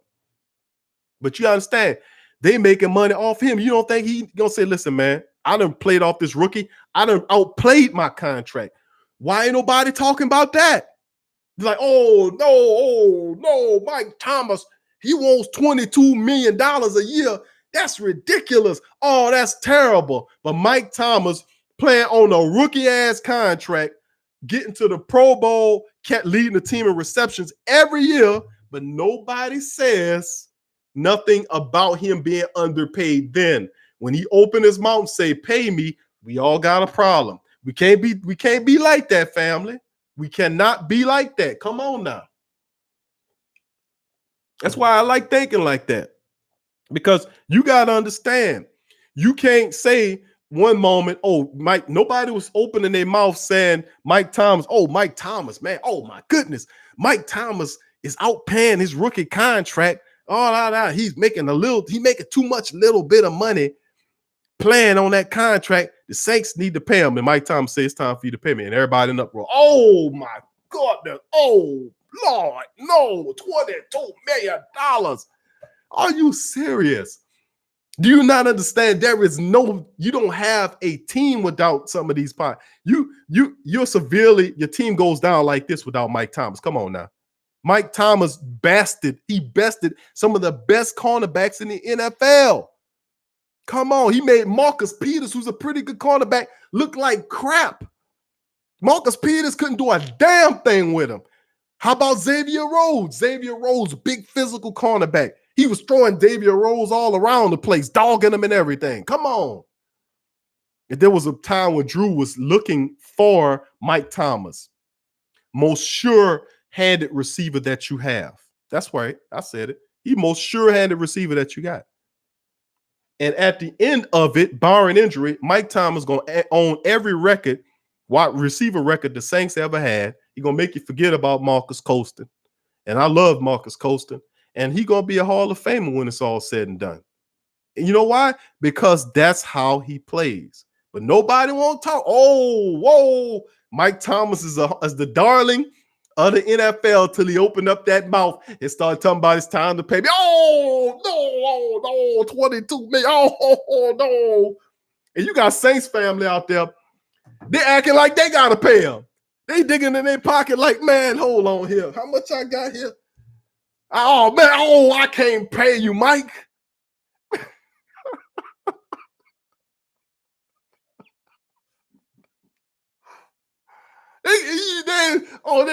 It's like they gotta pay him. You don't have to pay him. The Saints worth over $5 billion. Trust me, they can afford to pay Mike Williams $20 million a year. Odell Beckham making $19 million. Was people complaining then? Oh, they was like, oh man, Odell. All that craziness. All the craziness that Odell Beckham brings. The wild hair and the silliness and the dresses and all this foolishness. Do Mike Thomas do any of that? No.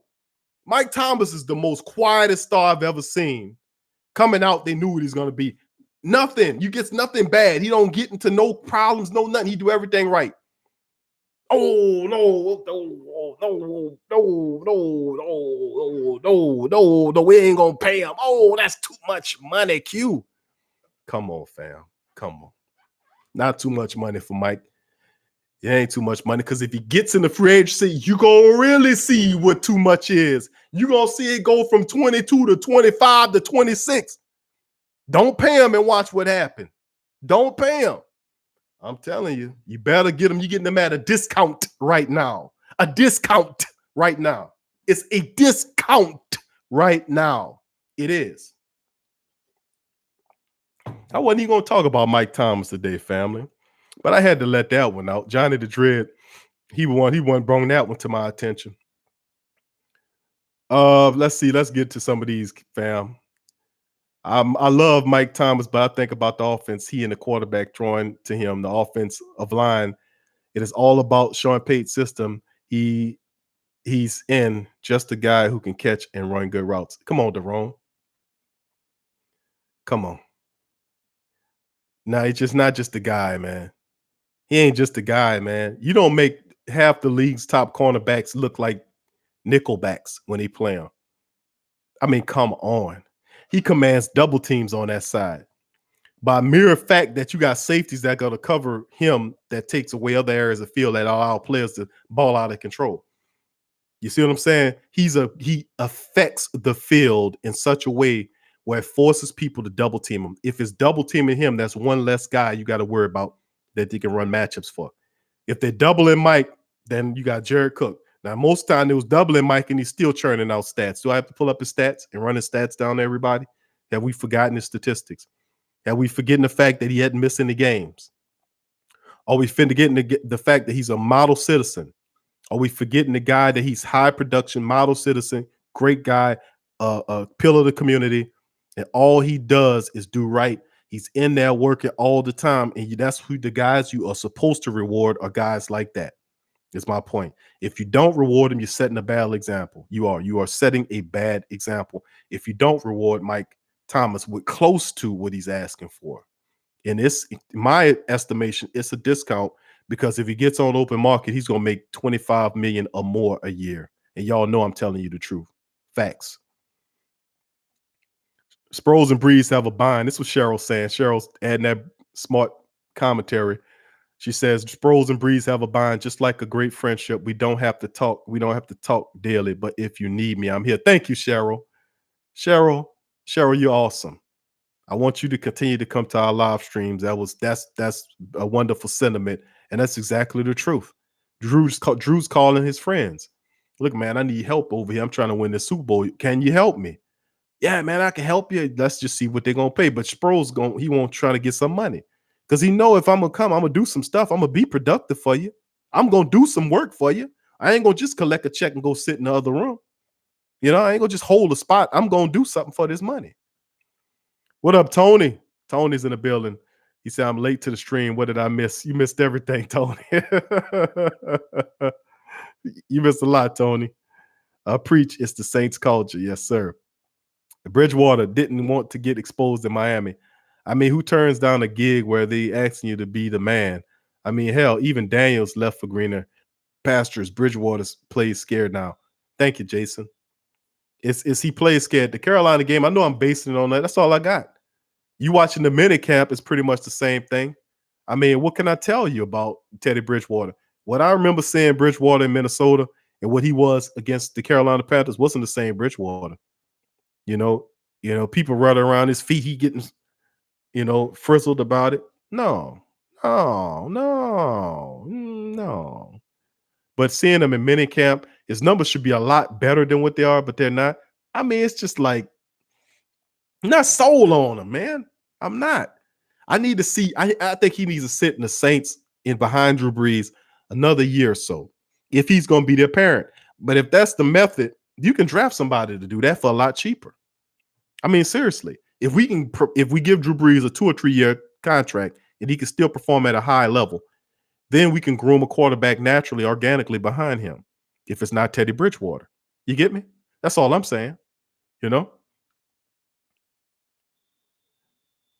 Okay, let's see here. Derek says, Deron, we have Mickey Loomis.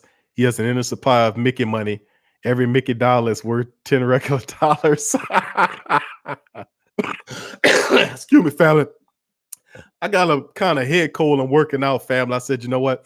I wasn't feeling too well, but I said, I'm going to come out here and talk to my Saints family. I'm sorry. I'm not going to miss my Saints family. Talk to my people. And but yeah, that's the Mickey Mouse Loomis money. That's well said. I'm gonna have to borrow that too, Jerome. That was excellent. That was funny as hell, man. Because Mickey Mouse Loomis is an affectionate name that I given to him, Mickey Mouse Loomis. It's kind of a kind of an affectionate name, and it's a name of lambastement, I like to say, because Mickey Mouse does all these little fantastic things with these contracts. He backloads deals, create phantom years into deals. People don't realize truly how Mickey Mouse Loomis be doing all this just magic, this razzmatazz, fee fi fo fum or whatever it is. No, that's something the Giants. See, I'm all mixed up with my fairy tales. What is this? Abracadabra. There it is. Abracadabra. You got a contract. Abracadabra. Phantom years on AJ Klein's back of his contract for 2 years. Like, what? How can you do that? Is that even legal? He submitted to the NFL. Oh, yeah, that's legal. You can do it. What? You create phantom years to spread out the money through the contract. He's not going to actually play those years, but it's a way to spread out the money so he can add more talent around. See, a lot of them do that. Some of them do, some of them don't, but that's the magic of Mickey Mouse Loomis. Yep. And Sean says the same. Oh, Lord, 22 million. Oh, no. Jason like Hey, man, y'all gonna learn. If y'all ain't learned by now, I'm a character, man. Y'all gonna learn 2 things: that I'm a character, I know what I'm talking about, and 3, I'm gonna add a 3rd one, that I'm a Saints man, true and true. So I'm as passionate about the Saints as you guys are. I just look at it a little differently, Got creative or a critiquing of things. It's just how I think. What up, Glenn? Glenn is in the building. Let's pay him 30 million. How much will it make if he's franchised? I don't know. That's a good question, Glenn. Let's do 20 million with a 1.5 million signing bonus. He probably get a little more than that. Cheryl dropping, Derek giving shout out to Cheryl saying she dropping diamonds. Yep. Giller Stripe. What up, Giller Stripe? Thank you appreciate the love, my man. Appreciate you joining the show. I appreciate your support. Thank you. And that's what we're saying, family. It's like we got to look at it, man. You set a bad example if you don't pay your best people. I mean, come on. You don't have colorful hair. You don't have red hair. You don't have, and I'm not saying it's a hair thing, but I don't say he don't have all that weirdness. He don't have the Cam Newton weirdness. Got the big old, he got a hat like it's like a witch hat. Y'all ever seen y'all know Halloween, you got the witch and she come out there and she got the big brim with the pointy hat. And then, he got Cam Newton got a hat like a witch hat, but it's rounded at the top. I'm like, what? Then he running around. I mean, it's just like, I'm just so happy I got Drew Brees. He don't wear funny hats and all this kind of stuff. I'm just happy. I was like, I don't remember that dude doing that at Auburn. Yeah, it's just, I don't know. I said, I'm so glad I got Drew. Thank you, Drew. Thank you, Drew. Thank you for being just a good quarterback, a great quarterback, and just coming to work and just focus on being good and not having mohawks and weirdness, and little weird things that some of these superstars do. They're just some of them really weird. And we don't have weird superstars. And I won't, I won't say thank you for not having weird superstars. Like Cam Jordan, thank you for not being, focusing on all the other stuff as opposed to just being a great player. And that's why I say I thank the Saints for doing that, getting solid football players and rewarding them like Cam and Mike and Drew and Elvin Kamara and all these other fantastic players. Thank you, man. Thank y'all guys for being special. But yeah, fam, just to Tony, just to fill you in, man. We talked about Onyemata early in the live stream about what he did. He went through a program. I don't know if you knew that or not. He went through a drug program, some kind of weird program they just reported on. We covered that. We talked about the fact that the Saints we're looking at another wide receiver possibly in this supplemental draft that's supposed to be coming up. Named Marcus Sims, 6 feet tall, 194 pounds, runs a 4.40, and several other speeds that's pretty fast as well. You don't have official speed, but those are the speeds that they listed. We talked about them. How many wide receivers do you need? I guess as many as it takes, right? The Saints need speed at the position. The guy had like 46 catches in out of West Virginia last year, less than 700 yards, 699 yards, and I think 3 or 4 touchdowns. Nothing special statistically, but obviously, it's several of the scouting staffs, teams looking at this wide receiver. So it's where there's smoke is fire, correct? We also going to get into it. Our next move, we're going to talk about guys on the bubble, and then we'll finish it off with Chauncey Gardner Johnson Madden rating. Matter of fact, we can do the Chauncey Gardner Johnson Madden rating right now, family. Let's go over that and talk about that. Uh, Pull that up. Let's see here. Oh, here we go. All right, now this is from 24/7 Sports about Chauncey Gardner Johnson receives his Madden rating. Now, Madden 20 is not out yet. It's supposed to be coming out really soon.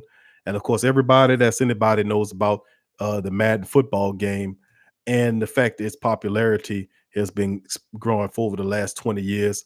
I've been playing Madden for well over 20 years. I remember when it first came out in 1990, I had it. It's a long time. I might be dating myself, but I've been having that game for a very long time and playing it. And obviously, it is if it's in the game, it's in the game. They get all of the top players and coaches, except for maybe a handful of them. But in the game, they have high hopes on Chauncey Gardner Johnson that he will be stepping into a starting rotation. This is coming from the game. They thinking it so. And while the game is entertaining, it's far from important to do to make the release of the complete rookie grades. Every pick from the first round to the seventh round is included in the list, meaning that Gardner Johnson, Eric McCoy, Carl Granderson, and the rest of the Saints rookies received their grades as well. Now, while Gardner didn't make an appearance in the video that they posted on NFL 20's Madden's promo, he still found out his grades in the latest iteration of the football video game. Unfortunately, he wasn't given the best rating by EA Sports according to the rookie rating. Now, Gardner Johnson has some major improvements to make before he had a top-rated performance. Now, the Florida product was given an overall grade of just 70, making him the highest-rated member of the Saints, but lower overall in the rookie class. Now, according to the breakdown, what really hurt Johnson was his awareness was 68 and strength and speed 65. His speed is 90, acceleration 90, agility 85. Help keep the score respectable. He's pursuing a 75 grade, is what he's saying. Fairly solid numbers overall, but the Saints will need him to quickly improve as he takes a starting role in Dennis Allen's defensive scheme. Now, given the fact that Gardner Johnson had 161 combined total tackles, 9 interceptions, 3 return touchdowns in his career, it's understandable that the Saints are looking for any way to get him on the field. The defense needs a playmaker to create turnovers in the worst way, and the rookie corner safety would be perfect step. Now, Gardner isn't the leading NFL rookies with his rating. He's still a top-rated member of the Saints rookie class. Now, rounding out the list of McCoy, who got a 67 grade, LaJordan Humphrey got a 64, Carl Granderson 63, Caden Ellis a 62, Alize Mack 62, Saquon Hampton, the safety, 61, and guard Ethan Green, which done drafted guy, had a 56. Now, at this point, the Saints don't have a highly rated rookie class, but they could quickly change that depending on the progress of the season. If this group's improved on a weekly basis while making plays, they'll inevitably see the rankings drastically improve. So there it is for Chauncey Gardner Johnson. And that goes to show, I know it's just a video game thing, but it goes to show that even you see talent, safety, we know safety, Chauncey Gardner Johnson is going to be something special, don't we, family? We know that. We know the man's going to be really something special. I mean, even the guys making the video games can see that crap. I mean, when he was in minicamp spinning around doing stuff, you put the plays on from him in college, you can see Chauncey Gardner Johnson cutting up. I mean, seriously. I mean, he's going to be one of those guys in the back. I was like, damn, this guy going around just getting to the ball late to make a play on it. And that's instinct. He don't truly know all the plays. But once he knows what he's doing, that's what I'm saying, man. Some guys have a feel for it, almost like an instinctual deal. Almost like a second like ESPL, some weirdness, not weirdness, but like an extra level of thought and play over most people. They're more engaged in it. They can see it happening before it happens. And he just a phase or two out of reality to make a play on it. Sooner or later, it's gonna come right to a point, focus in, and you're gonna see him explode. The Saints know what they got in Chauncey Gardner Johnson. We all do too. And now even the Madden people see it.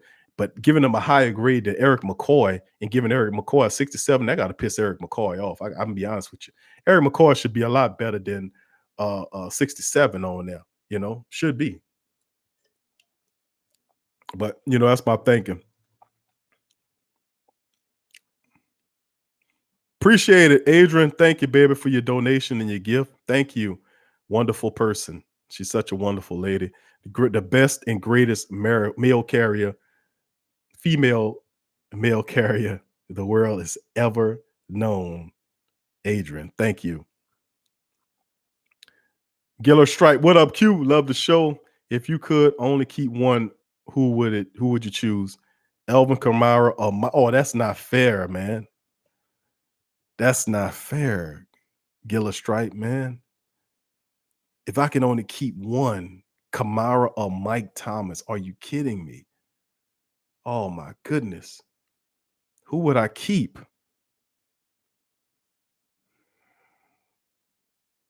Wow. That's really tough. Mike or Elvin? I gotta ride with Mike. I gotta ride with Mike, man. That's a tough one, no matter how you slice it. I gotta ride with Mike on that, Giller Stripe. I'm gonna just be honest with you. I take Mike. I gotta ride with Mike Thomas. No disrespect to Elvin Kamara. I love Elvin Kamara, but I gotta ride with Mike Thomas on that one. If I was forced to take either Mike Thomas or Elvin Kamara, I gotta take Mike Thomas all day, baby. I'm sorry. Camp. Sean's asking this camp later on this month. Yeah, you got camp coming up. Sean, dates have been announced. July the 18th, my friend, is when the rookies and some of the undrafted guys show up on July the 18th, and July the 25th is when the big boys show up with all the veterans. So you got two different dates there when the Saints get the young guys in the building, so they can start tuning up and getting everything together. And then later on, they bring them in. So you got July the 18th for the rooks, and then July the 25th for the veterans. So I hope that helps you out, my boy. They said the only difference between Atlanta and the bucket of ish is the bucket of course, bucket of ish. Of course, the Falcons had the pump in the smell. Damn, that's cold, Jason. You don't like them like I do. Good to hear too. Like they do crowd noise. Glenn says, if we had a top 5 offense and a top 10 defense, predict our overall record. Top 5 offense, top 10 defense. Shit, you should do what you did last year. I say if you got a top 5 offense, you should get at least 12 wins. At least 12 wins. Top 5 offense, top 10 defense should produce you 12 wins easily. 12 wins easily. Top 5 offense, top 10 defense. And if you got special teams that's in the top 10, you should definitely be a 12 or 13 win team. Come on.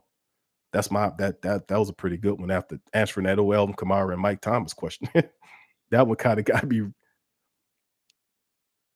Dada, what's up, baby? Welcome to the show. You slipped on in here. What's good with you? Yeah, CJB is CJG is gonna be a beast. I agree with you, Sean. Glenn says 12 and 14, 13 and 3, easy. Jason is on par. We got the same mindset with the number 1 seed in NFC and home field advantage. No doubt about it. Big ups to you, Derek. Thank you for your donation, brother. Called all the way out from Houston by way of New Orleans. Yes, sir. You in the Houston area, man. Give them hell for the New Orleans Saints Nation. Derek, thank you, my friend. Let's see. What is the latest on the defensive accused of sexual assault? You know what? That's a really good question there, Glenn. Let me pull that up. We can go over that because I was supposed to do that the last show.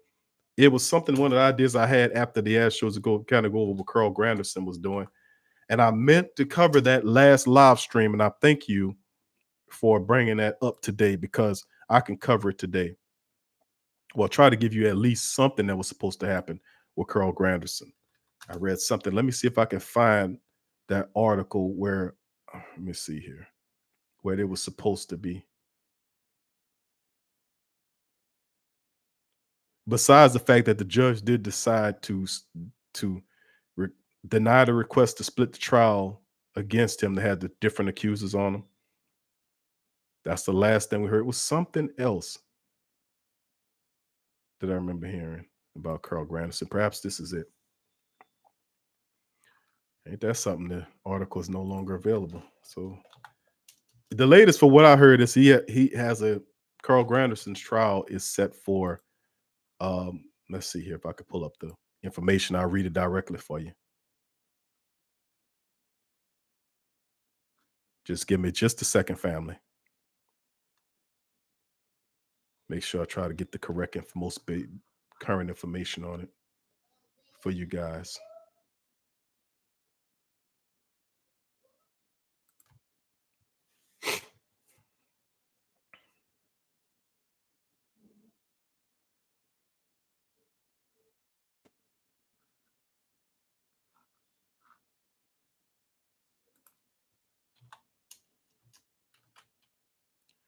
Let's see what we can find because I know we had some news here on Carl Granderson family. Just give me just a second. Let me pull this information up because I wanted to share this with you guys on Carl Granderson. Okay, now this is from NBC Sports. Now this was kind of late in last month, which is they saying something about not splitting. Now the Wyoming District Court. Now this is coming by way of NBA Sports. And it was posted late last month, but it's saying Wyoming District Court judge denied request to split a pair of sexual assault allegations against Carl Granderson into two separate trials. He denied it, so it'd be one trial. Now, Granderson's lawyer, Megan Overman Goitz, filed a request in June to have the two allegations against her client split into two separate trials on the basis it would be prejudicial to her client to have a jury hear both claims collectively. Judge Tory Cricken denied the request last week.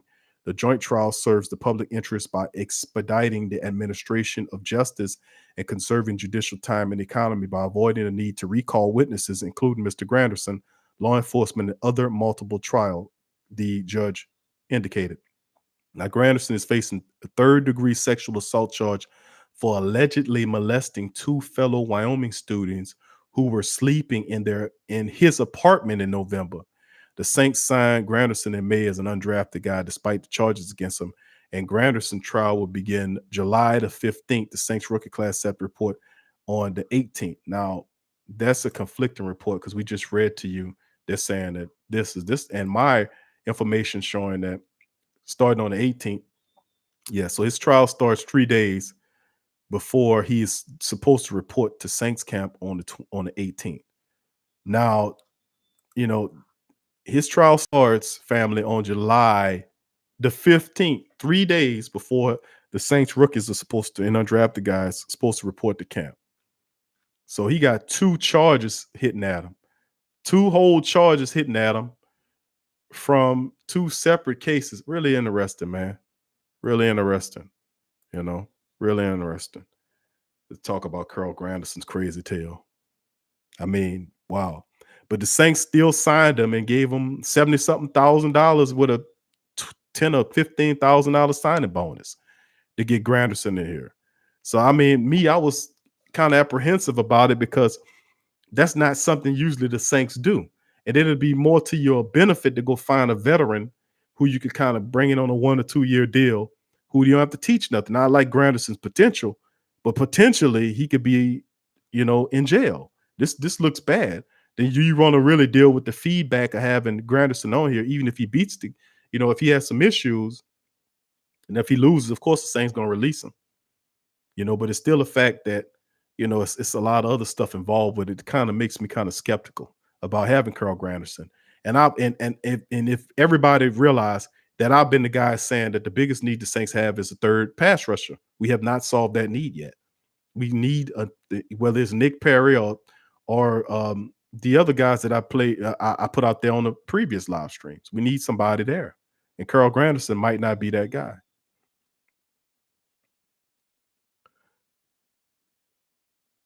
What Dada says, why would they put you on the spot like that? Q? Well, bro, that's what I'm here for, bro. People won't know. I don't mind, brother. Wide receivers last longer. Yes, Sean. Thank you, sir. If not 14 wins, yes, I agree with you there, Dada. Carlito says 70 million. Yeah. I mean, listen, bro. It's Mike Thomas, man. You gonna pay Mike Thomas, or you gonna pay for not paying Mike Thomas. You get what I'm saying? And I'd rather be, and listen, if you pay 22 million dollars, you don't think Mike Thomas is gonna be a slouch, that he gonna turn around and then start going down like this once you give him the money? The man ain't gonna turn into Junior Gillette, man. He got a sterling character. And if anything, he's gonna be a guy that's motivated to even do better than what he did previously.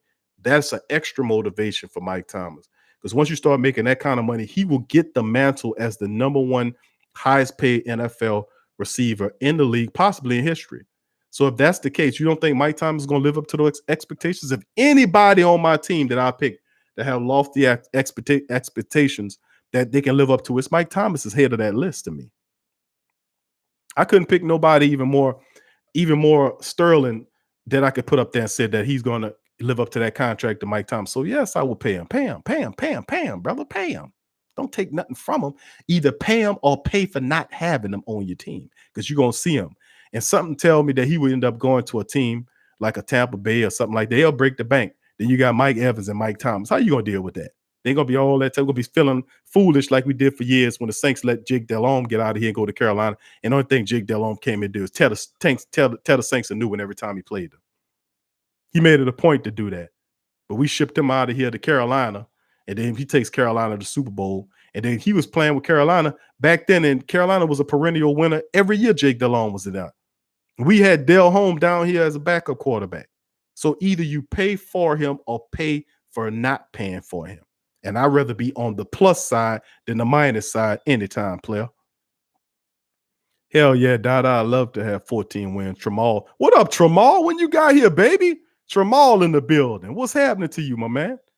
The reason why, and Jerome said the reason why I say Thomas don't need 22 million a year, the offense and Sean Payton do things like not block 250, 300 defensive players so he can have a long injury-free career. Okay, let me read that again, Jerome. See if I follow you, brother. He said the reason why I say Thomas don't need 22 million a year. It's the offense he's in. Sean Payton do things like not block 250, 300 defensive player so he can have a long injury-free career. Listen, I hear what you're saying of not getting the money, because you might be in your mind saying to yourself, I don't want to give him the money because we could use the other money to pay other players that's going to need the money. Is that your argument, Jerome? Because I think that's where you coming from. I think you're saying in your head, like, okay, we don't have to pay him that much because we got to pay this other guy. Is that what you're thinking is, Jerome? Let me know, man.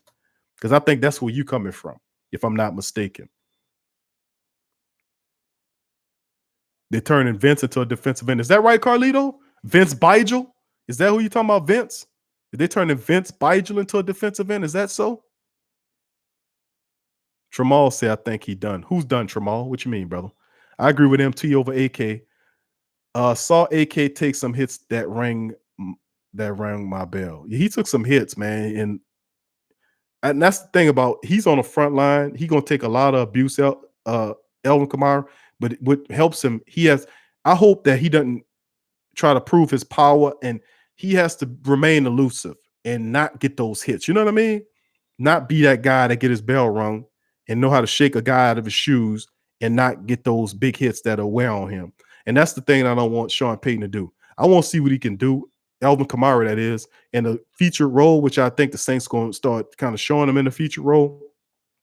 But I don't want him to be doing too much. That's why I want the Sproles in here to kind of alleviate that pressure, provide that insurance so Kamara is out there. Because if Alvin Kamara is not back there and he's hurt, the Saints a Super Bowl team without Alvin Kamara? The answer is no. It's no. Because you got Latavius Murray and Buck Allen are your top backs behind him. I mean, you're going to have a decent running game, but are you a Super Bowl contender without Alvin Kamara's contribution? They game plan for Alvin Kamara, no matter where you come out. So if you got a decoy as severe as Alvin Kamara, the defense, a coordinator's like, oh my goodness, what I got to do? I got to follow him around. Same thing with Mike Thomas. Mike Thomas, the defensive coordinator, go to bed thinking about how to stop Mike Thomas and Alvin Kamara.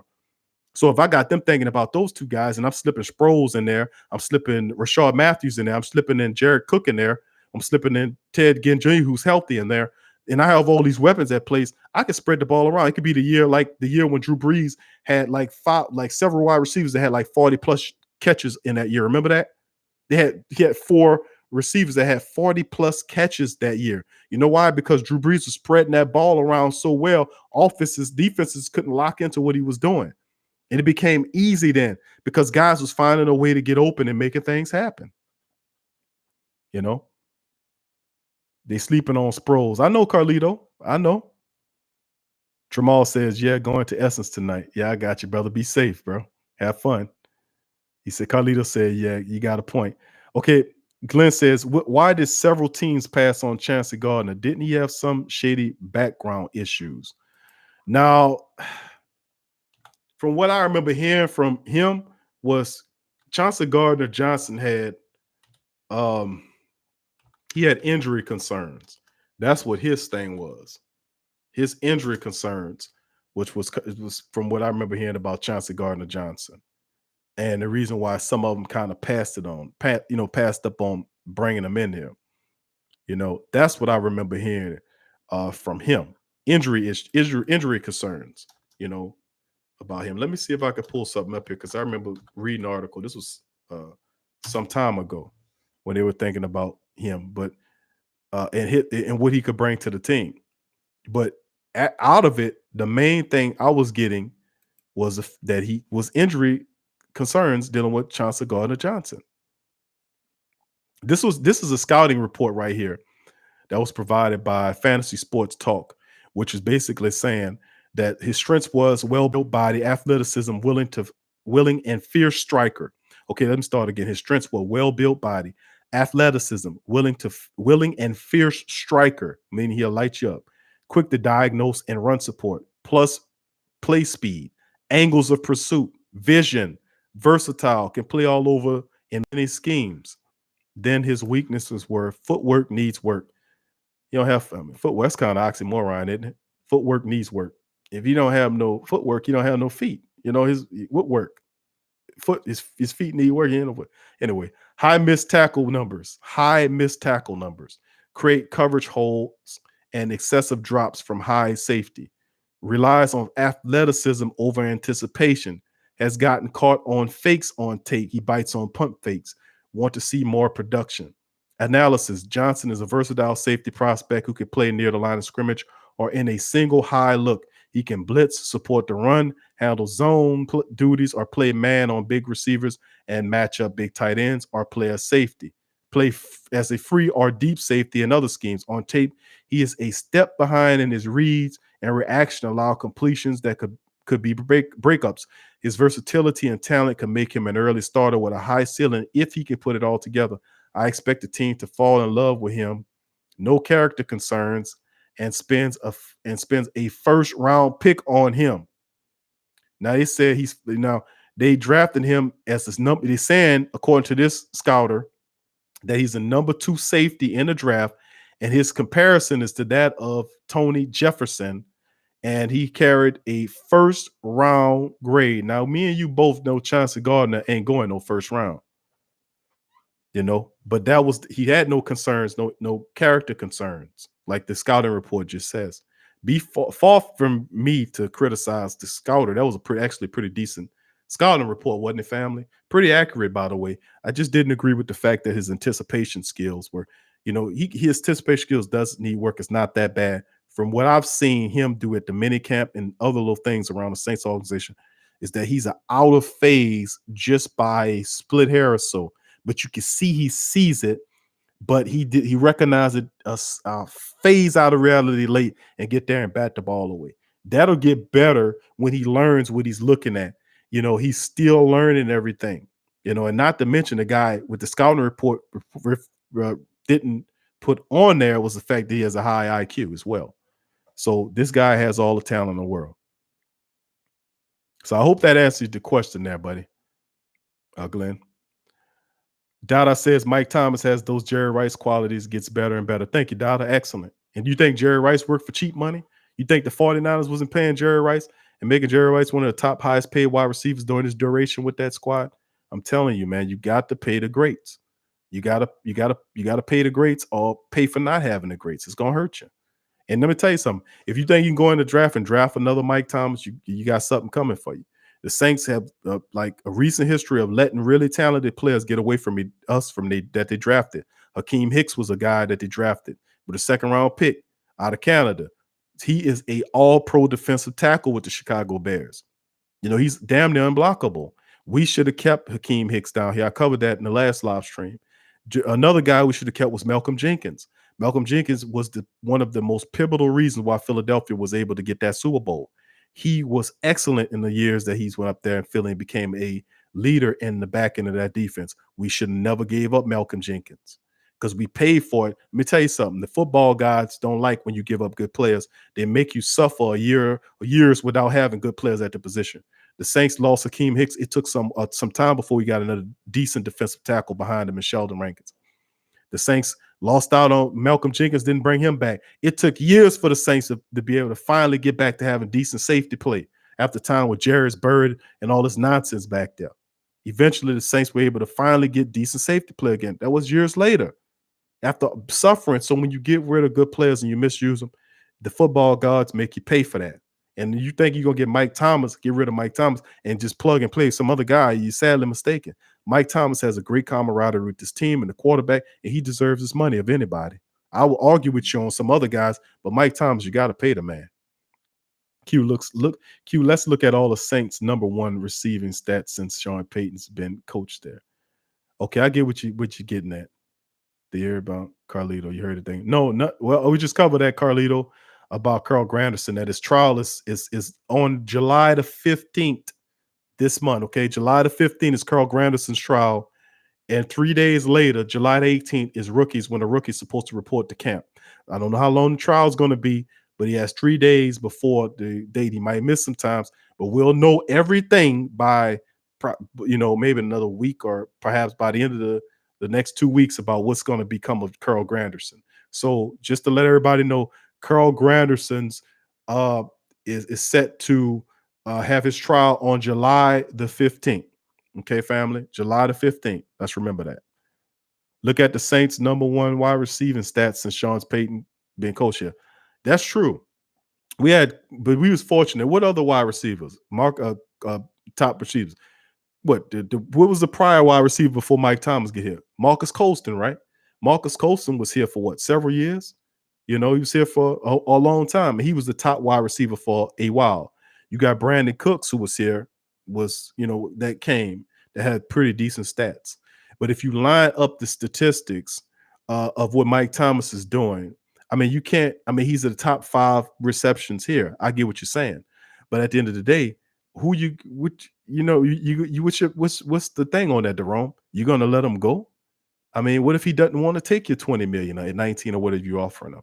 You mean to tell me you won't get him at a discounted rate? Do you not understand? This is a 22 million is a discounted rate for Mike Thomas right now. If you allow him to get into free agency, do you not understand that gets up to the 25 million mark or more? I'm telling you, you take them now. Trust me, they can afford it. They're $5 billion. They're worth over $5 billion as an organization. They basically, a lot of y'all been to Saints games, right? I know a lot of y'all been to Saints games, right, family? Do you not, every time you go into the dome and you got to go to park, do you not cringe to pay that parking, man? You know how high that damn parking is? And then you go up in there, you want to buy a beer, you want to buy some popcorn, all that stuff up in there that high. You hear what I'm saying? You think, man, all that money is going to them people. They're going to, and then this the thing about it. Because I've been able to study, I look at it from a fan perspective, also look at it from another perspective. And I could take multiple perspectives and put it together and give you my opinion, or my thoughts on it.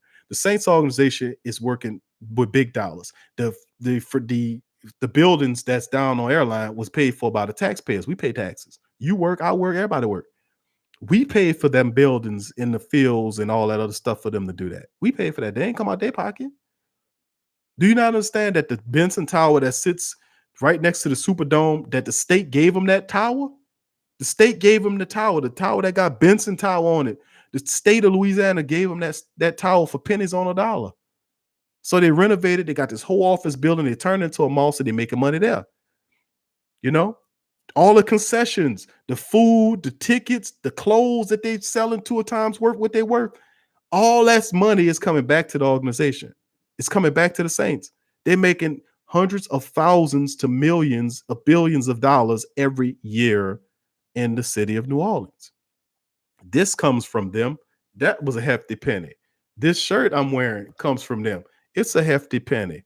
You know, all this stuff goes back to the organization. They can afford to pay them. They can really, this organization making a crap load of money. And guess what? Another thing they can afford to pay them. They don't pay no taxes.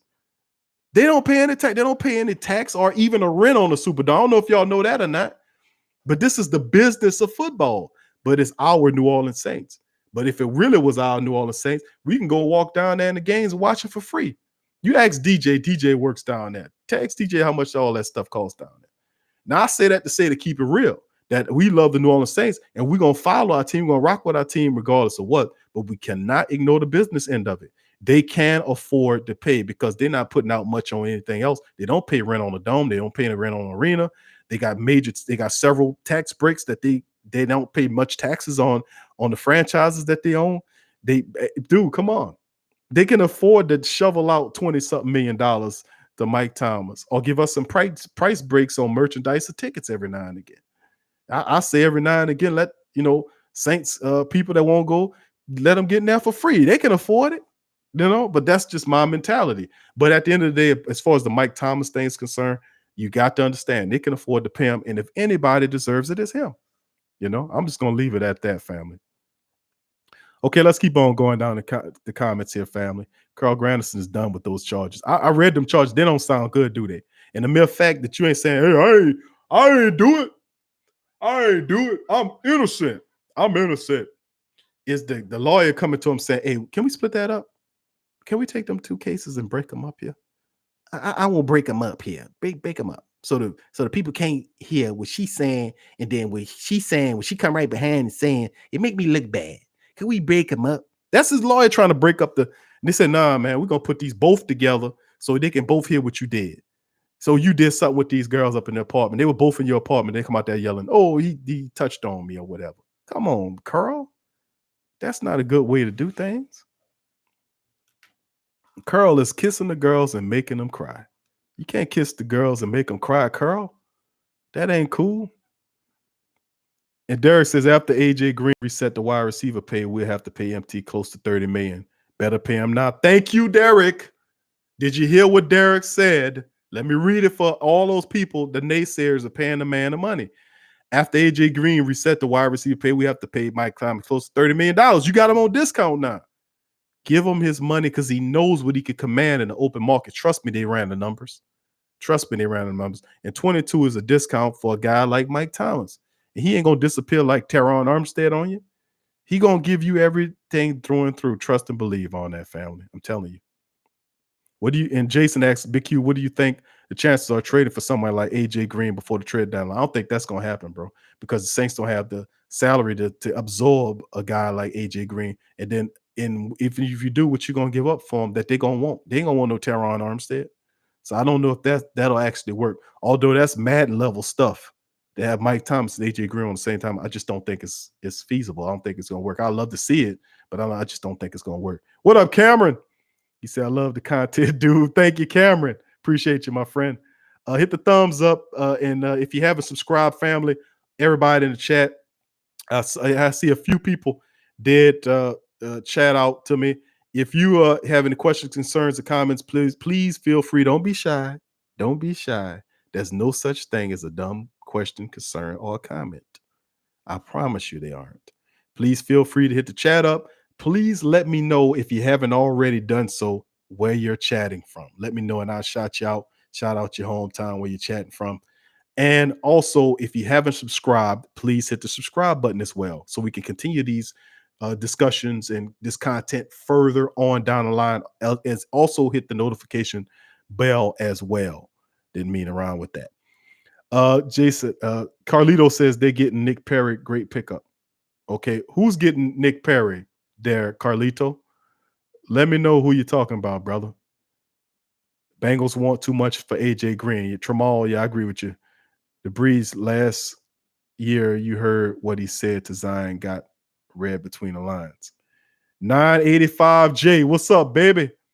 He said we gotta pay Mike. Yeah, you gotta pay him, brother. Jason, let's see what else. Sean even says himself he screwed up by letting Rob Ninkovich go. That's right, Jason. See, I forgot about Rob Ninkovich. Rob Ninkovich was a huge bonus for the Patriots when he left up out of. He went to the Bengals. I think he played up there for a little bit. But Ninkovich was always a player, man. And I was always upset about that. He was one of those guys that the Saints let slip between the cracks. Rob Ninkovich. And they paid for it too. Dada says if Mike Thomas stays in New Orleans 10 years, I could see him eventually with the right QB after Drew going having Hall of Fame numbers. No doubt about it. Any quarterback would love to play with Mike Thomas. I mean, if you take Mike Thomas and plug him with the Falcons or what Carolina doing out there or any Tampa Bay, don't you understand? He's a plug and play wide receiver in any system. You know, it's a guy, if he's healthy, going to get you 100 catches a year. You get me? This is 100 catch wide receiver a year. He doesn't miss any games. He plays in any scheme. He's physical. He not only catches the ball in the most difficult situations, but he also is an excellent blocking wide receiver. He's a big-time red zone guy. He's not scared of anybody. He takes on all comers. If you're a physical quarterback that like to put your goddamn hands on him, you're gonna have a fight on your hands with Mike Thomas. He don't let people latch on to him and hold on to him like some wide receivers do. Go watch the tape. Mike Thomas don't want your goddamn hands on him. Carl Granderson. Keep your goddamn hands off the women, Carl Granderson. Ain't nothing grand about that, Carl. Keep your goddamn hands off the girls. Carl kissing the girls and make them cry. I'm sorry, fam. I had to take it back to that. Oh, that's terrible. That's terrible. Carl kissing the girls and making them cry. That's wrong, Carl. Didn't your mama teach you any better? And then now that's a little levity, fam. That's just a little levity. But I tell you what, Carl could be very well innocent. This could be a scam. Remember what happened with Zeke Elliott when they had the girl saying, "Well, if you don't do this, I'm gonna tell him you did this to me." Remember that? And that man had it all on tape. Remember that, family? I'm telling you, they got games like that out there. But when stuff like this happens, this is major league important. You can't be touching the girls and making them cry. You can't do that. That's wrong. Let's see. Dada said Joe Horn before Colston. Yeah, I mean, Jason says Joe Horn before Colston. Yeah, Colston. Yeah, Joe Horn. They found Joe Horn was probably one of the most underdiscovered Saints because he was basically a kick returner with Kansas City before he came here and became all world for everything. The Saints really seen something great in Joe Horn because Kansas City was using him as a kick returner. And he wasn't even their starting wide receiver then. Comes down here, electrifies. I love Joe Horn. One of my most favorite Saints in the history of Saints. Love Joe Horn because he had this crazy chicken dance he used to do when he catch the ball and he would just go like this and whatever it was and then just roll out the ball. Remember that? Used to love Joe Horn, man. Love Joe Horn, man. But yeah, you look at the system. The system, I get what you're saying. The system is friendly to the wide receiver, but you still got to be the wide receiver. How many other wide receivers we had that was in the system that had numbers like that? You look at Joe Horn had great numbers, but when it comes to Colston had better numbers than Joe. But it does seem to lineage like Joe Horn, Colston, Mike Thomas, like the bar is being passed even higher and higher and higher. Well, it's Mike Thomas time. Joe Horn got paid, remember. Saints paid Joe Horn, and they paid Marcus Colston, didn't they? They paid both of those men. It's Mike Thomas' turn. It's just what it is. Dada says we have drafted well over the years, but a lot of players were shipped out too soon. Very, very well said. Very well said. 20 million isn't nothing in the professional sports. So yeah, I'm trying to tell you, they hemorrhage billions of dollars a year. The NFL, they don't pay, bro. They're a tax-free league. Do we not understand that? They file like a non-charity. They did a report on that years ago. If you don't believe me, go Google it. They're basically a non-charity. They're not a tax-free charity. They don't pay taxes. Or if they do pay taxes on certain things, it's very little. They don't pay taxes like you pay taxes. I'm just saying at the end of the day, it's a business behind it. And in the business, the guys at the top, they don't play football. They walk around in suits and they're lawyers and bean counters and accountants. And they sit around making television deals where they grossing billions of dollars. They're the ones decide to charge us 20 or 25, $30, whatever it is now to park in the arena, or double the cost on beers and $10 hot dogs and all this kind of nonsense. You see what I'm saying? And I'm not at the end of the day, it's like, what is justice? Justice is, okay, you go take all this from me. You got to pay the man back. And then the messed up part about it all, fam, the worst part about it all is, guess what?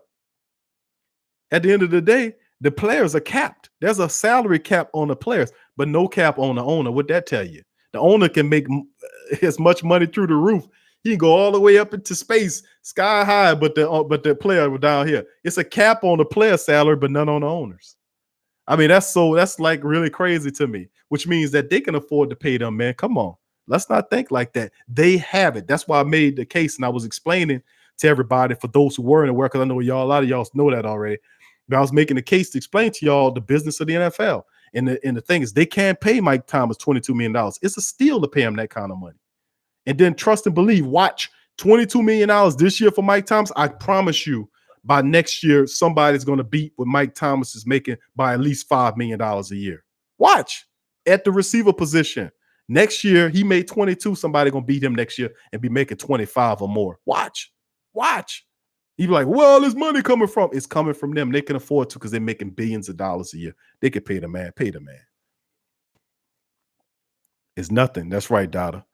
Giller Stripe said, yeah, the Saints make a lot of money, but they're still the salary cap. I know that. I just mentioned the salary cap. They got a salary cap on the players. It's a salary cap. But I'm saying at the end of the day, the Saints can afford to pay at least 10.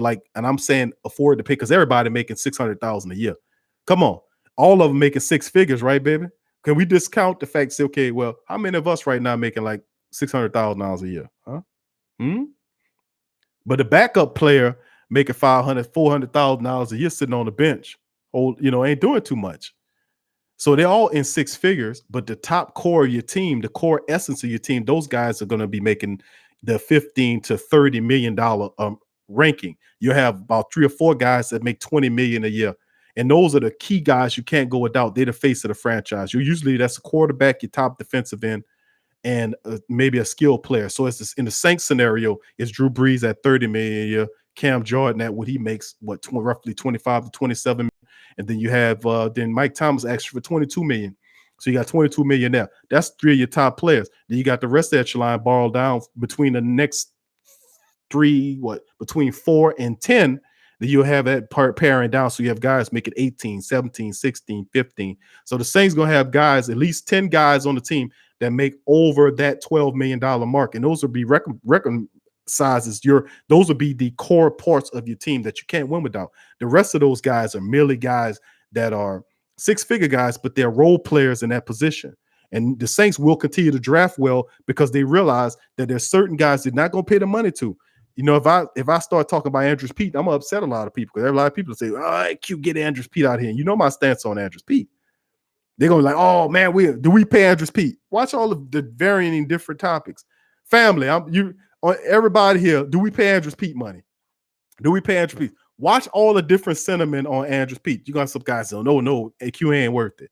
Yeah, pay him. No, Q, fire him, get rid of him, cut him, let him go. Watch that, and I'm gonna explain to you why we should keep him. I did this in the previous live stream. Chad knows, he was there. You remember, but that's the whole thing about, what value these guys are bringing to the team. And it's real interesting to notice the value, how we gauge value and how different our mindsets on gauging value is on this team. It's interesting. Let's see here. He says, do you think that the organization lowballed Jimmy Graham? Jimmy should have retired. He should have, Glenn. You're right. They did lowball him. He got the contract done, but remember what happened. The Saints gave him that big contract, and then maybe the next year they traded him out to the Seattle for Max Unger in a first-round draft pick that I think became Stephon Anthony. So, in essence, the Saints traded Jimmy Graham. They felt like they overpaid him, and they said, let's get him out of here. So they traded him. And I think the Jimmy Graham, if they would have kept him, they was weighing his availability, because remember, he was dealing with injuries as well. Remember, when he went up to Seattle, got hurt for a few years, didn't play. It didn't pan out for him at first. Then he started balling. He got his stuff together. Then, all this kind of stuff. Then Green Bay signs him. What happened in Green Bay? He got hurt up there. So the Saints were gauging the value about Jimmy Graham. Is he worth paying this kind of money versus his injury situation? And in essence, they lowballed him. But if you look at who won the trade, you could clearly say the Saints won the trade because they got the one at the time, the best center in the NFL, in my opinion, and Max Unger to be with Drew Brees for 8 seasons. 8 seasons, he didn't miss any games, and he solidified the Saints offensive line during that duration, and he was excellent. So in essence, I would have to say the Saints won that trade, even though they did lowball Jimmy, but that wasn't a bad trade. I was emotional because Jimmy Graham was coming off an excellent year, but if you think about it in your Saints brain, your logical Saints brain, wasn't so much a bad trade. We actually got the better end of that one, just to be honest with you. I think we did.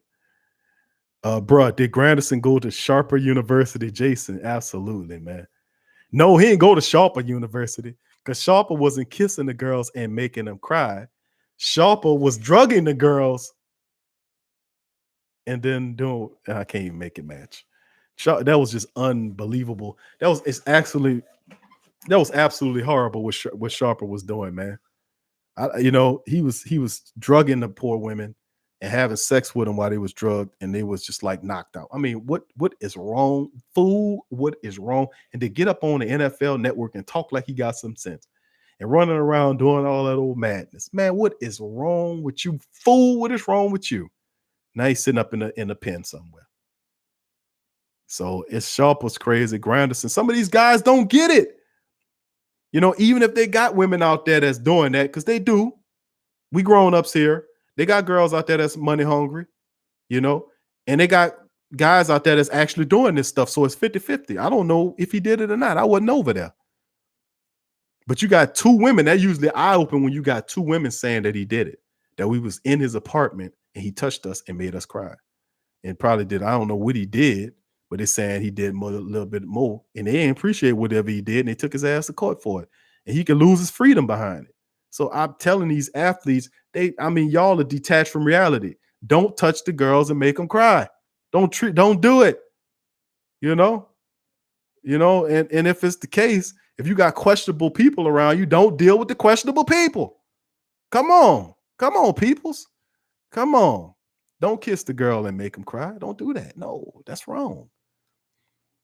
Jake Fromm from Georgia would be a good fit also. Yeah, Jake Fromm is a quality. I don't think we'll get him, though. We don't, unless we trade up to get him. I wouldn't mind have Jake Fromm. He's a pretty decent quarterback. Carlito, thank you, man. I didn't see it. I see your donation there. Thank you, Carlito. Appreciate it. Thank you for your donation, my friend. Jason said, you already know, Q. Jason riding with me on this one, bro. We already know, Jay. Jason said, hey, man, Q, you already know, pay Andrews Pete. Let's see how many other people don't feel that way, though, Jason. Watch this. Let's see if anybody rocking with us. Dada says Mickey isn't stupid. He knows Thomas is the future, and will be paid. Wouldn't fool me if Thomas walked away with $23 million a year, to be honest. Hey, that's a good point, Jason. Dada, sorry. Dada, that's a great point. You got to pay Mike Thomas. If anybody, you got to, I keep going back to you too. Daquan, what's happening, Daquan? Franchise tag Pete first for trade bait, then get him a long-term deal. Okay, now see, Daquan, I thought Daquan was going to say, nah, Q, you got to get him out of here. But he says franchise tag Andrews Pete, for trade bait, and then sign him a long-term deal. Okay. Sean says, Pete, he's one of our worst linemen. Here we go, Jason. Come on, Sean.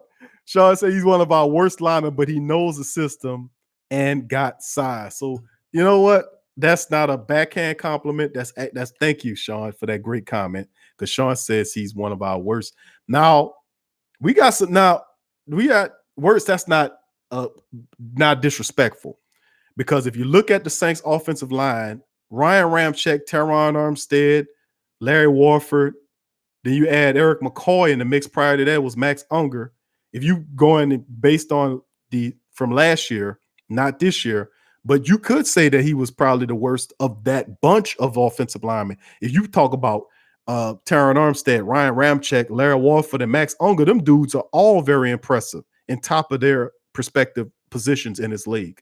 So that's really insightful to say that he was the worst of that bunch, not saying that he's the worst, like one of the worst in the league. So I can get what you're saying. So he's the worst of the best.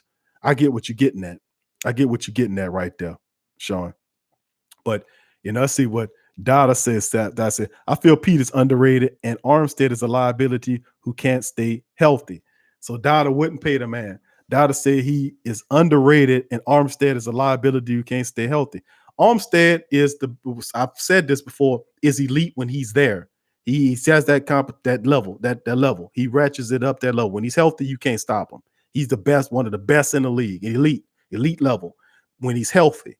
As far as what else? Let me get this as underrated Armstead. Now, that's one thing. He is a liability when he's hurt, but he's taken several pay cuts to kind of appreciate the Saints' offensive staff. I mean, the bean counters. But if you look at Andrews Pete, the deal with Andrews Pete that a lot of people don't look at, and Jason, I'm about to go in on it. I got to go in on it. Pete is the Swiss Army knife of our line, plays every position but center. Pay the man. Can anybody deny that? Could anybody deny what my man Jason just said? He's the Swiss Army knife of our offensive line. Pay the man. That's what Jason said. And Jerome says, yeah, Q want to pay everybody. Pete been, yeah, Q want to pay everybody. Pete been on how much? I'm saying, listen, he ain't going to break the bank. But the only thing I'm saying as far as Andrews Pete is concerned is that how many offensive linemen do all that? How many linemen play both guard positions, both tackle positions in the NFL? Name me one of them. Name me one offensive lineman in the NFL that played both tackle positions, both guard positions. Huh? Name them. Name them. And then not only plays the positions, but played them well. It was a stretch of games a couple of seasons ago, where Andrews Pete was a borderline Hall of Famer, where all those Saints offensive linemen were going to the Pro Bowl, and Andrews Pete was kind of beat out on that deal. He was playing at that level.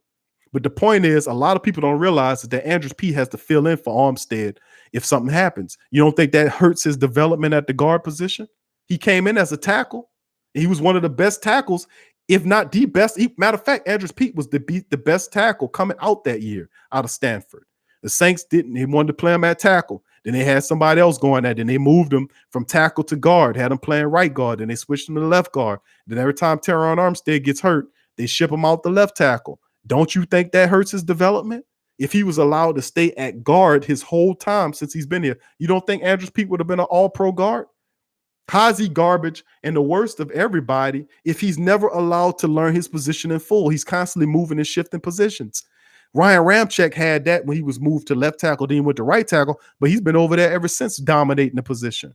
It's the same with most of the guys. Most of these guys they have not been forced out of their position to learn another position. And then how do you say he's the worst? Then because you're shifting him out from guard to play left tackle to cover Drew Brees' blind side. That's the most important position on the offensive line, is the position that covers the backside of your quarterback.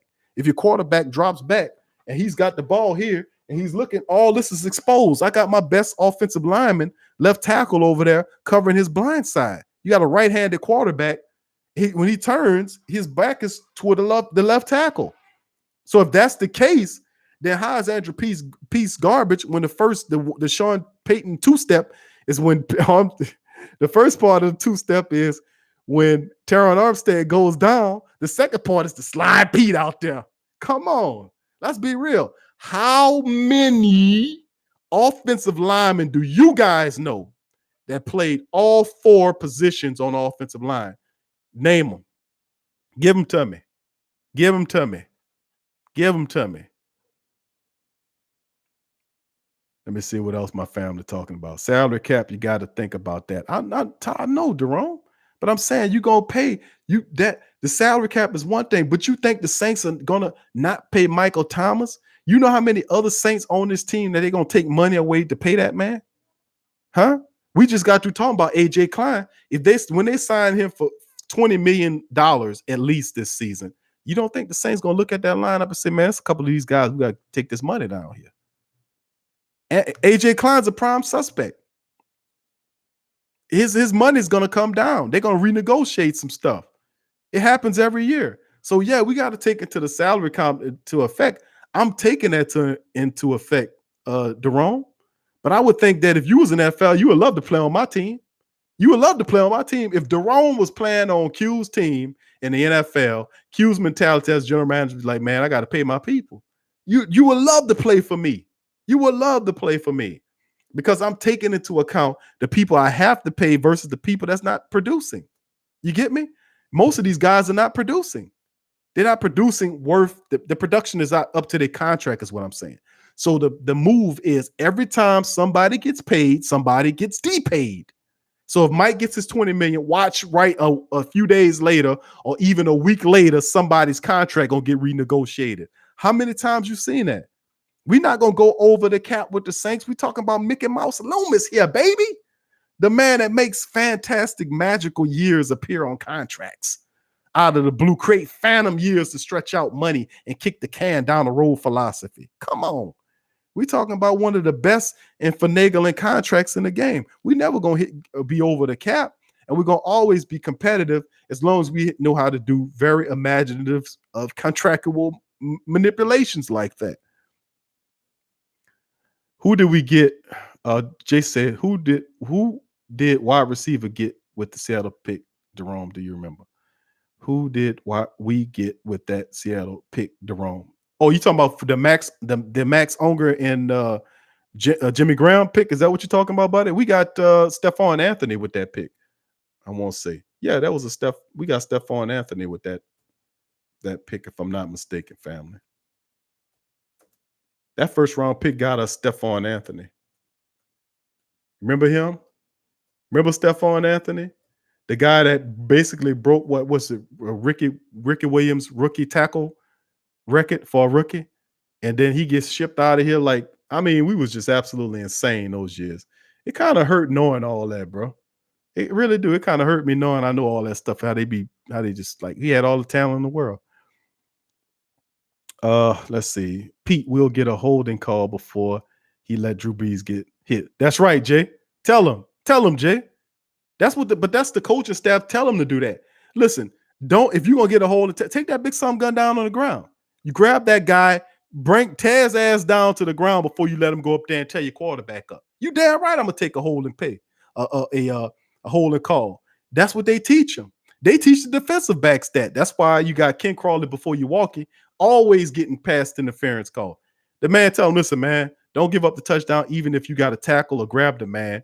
Make the play. We'll live with the pass interference. Just don't give up a touchdown. Same with the offensive lineman. You're absolutely right, cuz. Absolutely right. Jay, 985 Jay got it right. He said, he'll take that holding call. And I ain't mad at him. I'll take a holding call, decide to get as opposed to letting Drew get blew up. Come on. That's true. John, what's up, John? What's happening? Big Q, sometimes the running back can make a decent line look good. That's true, bro. That's true. That's a point. That's a great point. A good line. That I can't dispute that. G Reed, what's happening? He said facts. That's true. A good running back can make a line look damn good, or vice versa. Come on now.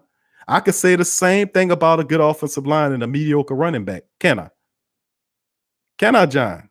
Let's keep it real, baby. Now hit me with the facts, G Reed. G Reed, is that facts? Come on, fam. Facts. Let me hear it. Let's hear it. Because I can say the same thing, bro, I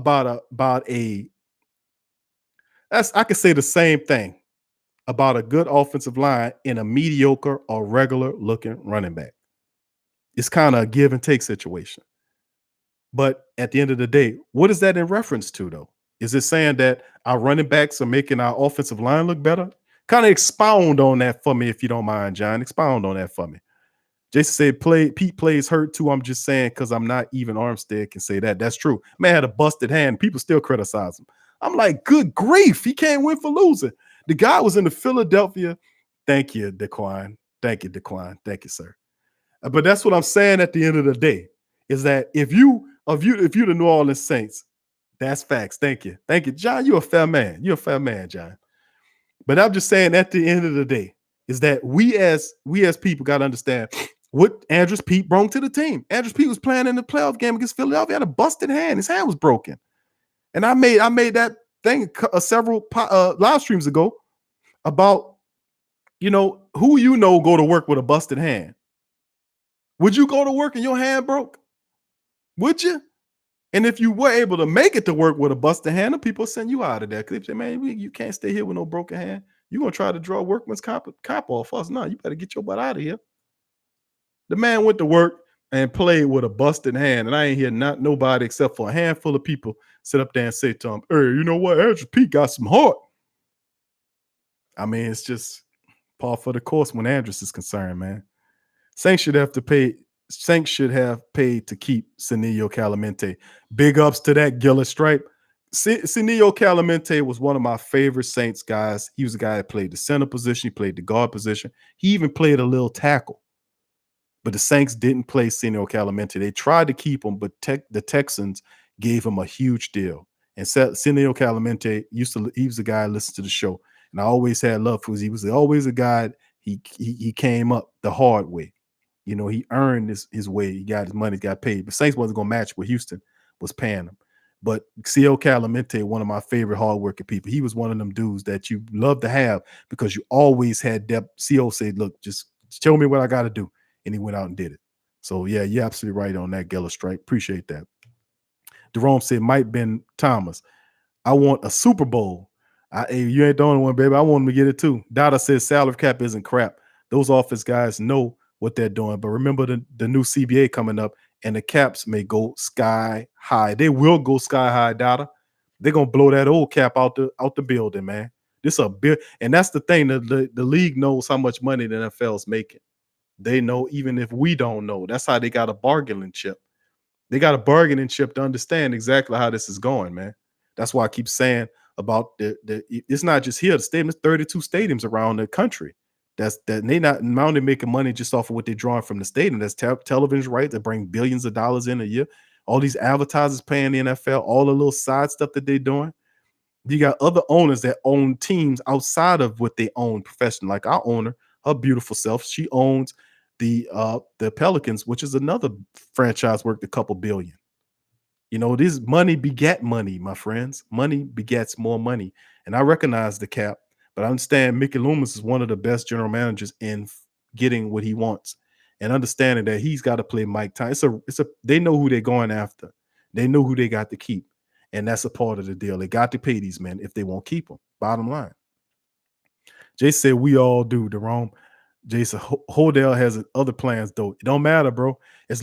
Jason, as long as we can catch the touchdowns when we're supposed to catch the touchdowns, it don't matter what the referees try to finagle. It don't matter if they try to play games and not make calls they're supposed to make and say, oh, we made a mistake, and don't compensate the Saints for nothing. They've been doing that for years. That ain't nothing new. We just merely got to play ball where we blow these teams out, minimize our mistakes, and then and when we get an opportunity to catch touchdown passes, Dan Arnold, catch the damn ball. Catch it. Don't drop a touchdown ball in the NFC Championship game, Dan Arnold. God damn. Don't drop it. No, I ain't gonna never let him live it down, Chad. You're right. I'm mad. Still mad.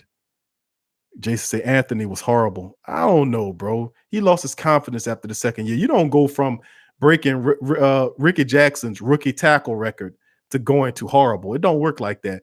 Remember around that same time, I read about Hakeem Hicks situation a couple of live streams ago. I covered that, and about how the Saints were doing all this craziness. They didn't utilize them guys correctly because Stephon Anthony was excellent his first year, and then all this, then they come in and change it all around, and now he don't know how to play no football. It don't work that way. Don't work that way. If you're terrible in the dough. And he wasn't terrible in the dough. He was excellent in his first year. He was calling plays in that defense and everything. Go back and look it up. He was solid that year. Then the next year after that, they all changed it. They didn't know what they was doing with him. It just was terrible. He just lost his confidence. Everything went downhill after that. So I don't know if I would say he was horrible. Maybe that second and third year, but it just kind of went down because they didn't know how to utilize him. He was a big linebacker, like in the mold of them, the Bill Urlachers. He was 6'4", 250 pounds sitting in that. And the NFL, all that unchanged. They don't do that no more. The Patrick Willis's of the NFL in the middle don't be that way no more. You got small middle linebackers that look like safeties that's playing. That's the movement of today's NFL nowadays. Not the big Brian Urlachers, the big Brian Urlachers, or the Patrick Willises of the day. That don't exist no more in most of these teams. Most of these guys are 6 feet or 6 feet 1, 230 pounds, 225 pounds playing middle linebacker, looking like a safety. That's the next movement of the middle linebacker position. And John says, to me, Big Q, Pete is a very important part of our O-line. Do not let nothing or no one tell you different. Thank you, John. John is on our side there, Jason. So is Sean and others about Andrews Pete. It's good to hear that we have a large contingent of people that respects Andrews Pete's contribution to the team and what he brings to the team. You know, a lot of people don't really see it in that light. They're quick to blast him, but they don't think about his development. If they would have just left him alone at one position and not try to make him play 4 positions, that he would have been a Pro Bowler many years ago if you just leave him the hell alone at one position. That's merely my point. And I think we got that across. DeQuan says Rob Ryan was the death of Stephon. He was. That first year, like I said, the man was on par. If you go back and look at that first season, look at the statistics from that first season, Stephon Anthony was on fire. Like I said, he broke Ricky Jackson's rookie tackle record. You breaking anything of Ricky Jackson in a New Orleans Saints uniform, you're doing something. You're doing something. You know? Jason got some information. He said the NFL is a $5 billion a year business. These players fixing to get paid, and rightfully so. I keep saying I'll live long enough to see an athlete sign $1 billion contract one day. Facts. Jason said, yeah, you're right, Q. So this is the big deal. We talk about $5 billion a year. That's what they're making a year. 5 billion people with a B, not an M, not million, billion. And then some estimate that in a few years, the NFL's, they're participating in the trillions, bro. And you know what the NFL's gauging model is? They're trying to compete with world soccer.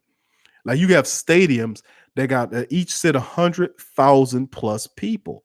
Those big soccer stadiums make trillions of dollars in these premier leagues and all these leagues. You're talking about stadiums that sit hundreds of thousands of people. Most NFL arenas don't sit 100,000 people. You got something like the Jerry's World, but the rest of them sit, short of that. Some sit 60, 70. The Saints sit up in the 70,000, and then some of them sit 80,000, somewhere along in there. But you got one or two of them that sit 100,000. Maybe Buffalo Stadium, and with that and Jerry Jones' little deal, he got that sit over 100,000 people. But that is the idea of the NFL as a whole. They are chasing the world soccer model where you got hundreds of thousands of stadiums, stuff like that. Then they add in the television, the media. That's more money. People paying to watch the game that don't go to the stadium. You just paying just to tune in to watch certain games, these television contracts, all this stuff. They're making money off of us even when we at home. That's the idea. We got to learn how to get money from them when they're at home. We're going to get it from them when they come to the game, but we got to learn how to make money at them when they're at home. And that's what they do. You got to look at it. That's the business. Jason said, yeah, you're right, Q. Baseball has some crazy contracts, and that's where it'll probably happen first. Hey, man, it's just with the business. Each league looks at each other, how we can max out. And that's the mindset of the league. More money, more money, more money. It's what it is, But anyway, let's continue this talk, fam. Let's hit you with the rest of these stories that we got here. We talk about the Chauncey Gardner Madden thing. How about some of these bubble guys? What do you guys think about the Saints guys that's on the bubble? Who are your bubble guys? My bubble guys, obviously, is Cameron Meredith. He's at the top of the list, being that his injuries and everything he's brought to the team, he's dealing with that. I got Cameron Meredith. I'm naming 3 bubble guys that'll be on the bubble with the upcoming big camp coming up on July the 25th. Later on this month, the Saints camp open up for the veterans to come out. And to me, I will have to put 3. I'm going to give you guys 3 guys on the bubble. You tell me whether or not you agree with me on this last topic of discussion before we go. So if you guys haven't already hit the subscribe button, please do so now. Hit the like and notification buttons as well. And if you feel free, please feel free to share the show with your family, friends, loved ones, and even your enemies. Make them your frenemies. by letting them know that we are Saints family, regardless of our little insignificant differences. We still can sit down and chill with the Saints to be successful together. You can do that as using the sports coma as a medium. But let's get to the rest of our topics. Now, looking at the three bubble guys I want to give before you guys, family, is the first bubble guy on the bubble to me is Cameron Meredith. Cameron Meredith is a guy that I've gotten on the bubble. I think Cameron Meredith, his time was sealed upon the Saints signing one Rashard Matthews, who plays his position. Matthews is a more experienced wide receiver than Cameron Meredith. He's a guy that comes in and do a better job at the position than Traquan. I just think he's a better slot man. If you look at some of his highlights and how he plays, he is absolutely perfect for what kind of offense the Saints is. He will be an absolute match for watch when the camp starts and he gets an opportunity to play. He will be perfect in that role. I mean, you couldn't have grafted a more perfect wide receiver for that role. But put Rashard Matthews, and big ups to the Saints for looking at Rashard Matthews, because we did a show, a live stream. We basically went over the wide receivers we thought that the Saints could look at to help out in the slot position. And then right up under our noses, the next day they brought this guy Rashard Matthews in for a tryout, and I got to give him credit for that. So as far as that concerned, Cameron Meredith is my bubble guy number one, family. Second bubble guy that I want to give to you guys that's on the bubble. I don't know even if that's really a big surprise. I would say once Mike Thomas signs, AJ Klein to me could possibly be a bubble guy. Now, don't get me wrong. I love AJ Klein. He listens to the show. He's a good dude, but I have to put him on the bubble. And I'm going to put him on the bubble because what I'm seeing is Alex Anzalone getting above him. AJ Klein makes too much to get paid to be a third linebacker at that position. You know, he got a nice contract. I think like $17 million or something like that. I'm going off of memory that he originally signed. But I think even a couple years later, that's a lot. It's a kind of a lot of money for a third string back of linebacker to make that kind of money. So I'm looking at him possibly being on the bubble, and I probably say he'll get off the bubble if he gets some of that money. So I'm saying if you sign in Mike Thomas and some of these other players, you got to be looking at players down the line. And Alex Anzalone's kind of gotten over AJ Klein, just Demario Davis and Alex Anzalone, and then you have AJ Klein as a third one. If that's the case, we could be looking at AJ Klein as a bubble guy. You know, he could be looking at that. Also, let me give you guys another guy that I'm thinking that might be on the bubble for the New Orleans Saints organization. Well, it would be an understatement to say that, but I felt like PJ Williams or Ken Crawley could be bubble guys, but obviously they are. I mean, if you're looking at Kevon Webster and you're saying to yourself, well, we got two guys in PJ Williams and Ken Crawley, bearing injury, one of those guys shouldn't make the team. I mean, they're both getting paid like what, about $2 million? If you add the incentives in there, it's a little less than $2 million, but incentive laden, it comes up to like a $2 million contract for both Ken Crawley and PJ Williams. So if you have Kevon Webster there, then you have a guy like Chauncey Gardner Johnson who's going to play a lot of that position. What need me to have Ken Crawley or PJ Williams there if Kevon Webster's there and I got Chauncey Gardner Johnson who can fill in at that position too if I need him to. So maybe one, or if not both of those guys could be out of the door come the time the 53-man roster. So that's three of my guys I've just given you. Maybe what, 1, 2, 3, 4, actually four guys I consider bubble guys, with Cameron Meredith being the obvious thought, AJ Klein basically because of contract, and then PJ Williams and Ken Crawley based on their contract, and the fact that we can have Chauncey Gardner Johnson fill at some of that defensive back position, and you already have Kevon Webster there. What's the need of paying them guys $2 million to sit behind that, and they ain't that good anyway, you know? So that's my bubble takes. And now I'm going to see what you guys think. What do you guys think of my bubble guys? Do you have your own bubble guys or guys that's not going to make the team? Give me your bubble guys.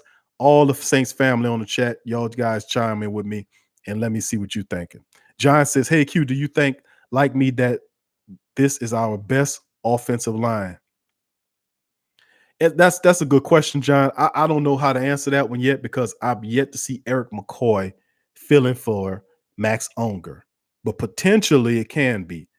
If Eric McCoy is who I think he is, and I think he is who I think he is, if that makes sense, that this could really be a very good line. And the caveat is Teron Armstead has to remain healthy. If we can get a healthy Armstead for the entire year, which is a long stretch, and then we have Andrews Pete that stays in his position and learns his position the whole season. Eric McCoy steps up and dominates like I think he would. Then you got Larry Warford, who's dealing with this weird injury that nobody wants to talk about. You know, that he was in minicamp and nobody wanted to talk about Larry Warford's injury. We kept getting these bland, you know, comments, injury reports about Larry Warford, this year. Now, this is rehab, and they're saying Warford was rehabbing. Let me see if I could pull that up, by the way. Let me see here. This is from late May. Said he's been rehabbing. Now, Peyton says that Larry is involved. We have a few guys recovering from certain injuries, and they're in here rehabbing. But they don't tell you what the injury was. We don't know what the hell wrong with Larry Warford. We only know that he was hurt. We don't know how he was hurt. We don't know what kind of injury Larry Warford's had, how long he's had whatever this injury is that he was dealing with. They're not listing the injury. I don't know what the hell going on with the Saints not releasing what's wrong with Larry Warford. That's been like something I've been kind of paying attention to. I'm like, why? What's up with that? What's up with that? Why there is no specific injury? What was going on with Larry Warford? What injury did he have? Where he's rehabbing from? Now, of course, he was dealing with injuries through the season. He had that abdominal injury. Remember, he had that when he was inactive, and then he had a concussion later on too. But I'm like, in my mind, I'm like, what injury why the hell is Larry Warford? What's the deal with that? But anyway, if all those guys are healthy and Eric McCoy is who I think he is, this could be our best offensive line in a while because Ryan Ramczyk is going to be playing at an all-pro level. Armstead's going to be, get healthy. He'll be elite. He'll do it. Larry, you can leave Andrews Pete alone and let him play that. He'll be fine because he's recovering well with his broken hand. And then you throw McCoy in the mix. I don't see why. And a healthy Larry Warford, that's a big plus. We don't know what the hell wrong with him. Or if he'll be ready for the big camp. We don't know none of that. It's just still in there. But just speculating for a second and say, for the sake of argument, that all these guys are 100% healthy, you're right. Absolutely. Absolutely. I agree, John. This is damn sure going to be our best line. Dada says, my bubble guy, PJ Williams. Agree with you, Dada. PJ, what we need PJ Williams for anymore? To keep Ken Crawley. I used to think for a long time PJ Williams' job was to keep Ken Crawley off the field. That's what I thought. I know it sounds crazy, but I couldn't see any other purpose, any reason for PJ Williams to be out there. Now, PJ get out there and make a tackle, but he don't get you interceptions unless you throw the ball directly to him sometimes. He'll get you an interception. He got one last year, but his job was basically to keep Ken Crawley from getting on the field. And he did an all right job, to be honest with you. I'm glad. That 09 O-line will always be hard to beat. Jason says, my bubble guy is Cam Meredith, Q. Okay. Yeah, Jason, me and you agreeing. It's Cameron Meredith's in trouble. John says, my bubble guy is Marcus Williams, Cameron Meredith, AJ Klein, and PJ Williams. Okay, you got Marcus Williams on there. Wow, John. Why is Marcus Williams on there? Because of CJG? You think Chauncey Gardner Johnson is going to knock Marcus Williams off the Saints active roster for real? Expound, John. Expound. Explain yourself, sir. It says Marcus Williams, y'all. I don't know if I agree with that, but I agree with on Cameron Meredith, AJ, and PJ Williams. Could possibly throw another bubble guy in there that I forgot. How about Dan Arnold? How about Dan Arnold? Let's throw Dan Arnold's ass in there. Let's get his ass out of here, family. Let's throw Dan Arnold's ass in there. Let's put him on the bubble. You on the bubble, Dan Arnold. You're on the bubble. And you know what? I'm serious. He really is on the bubble.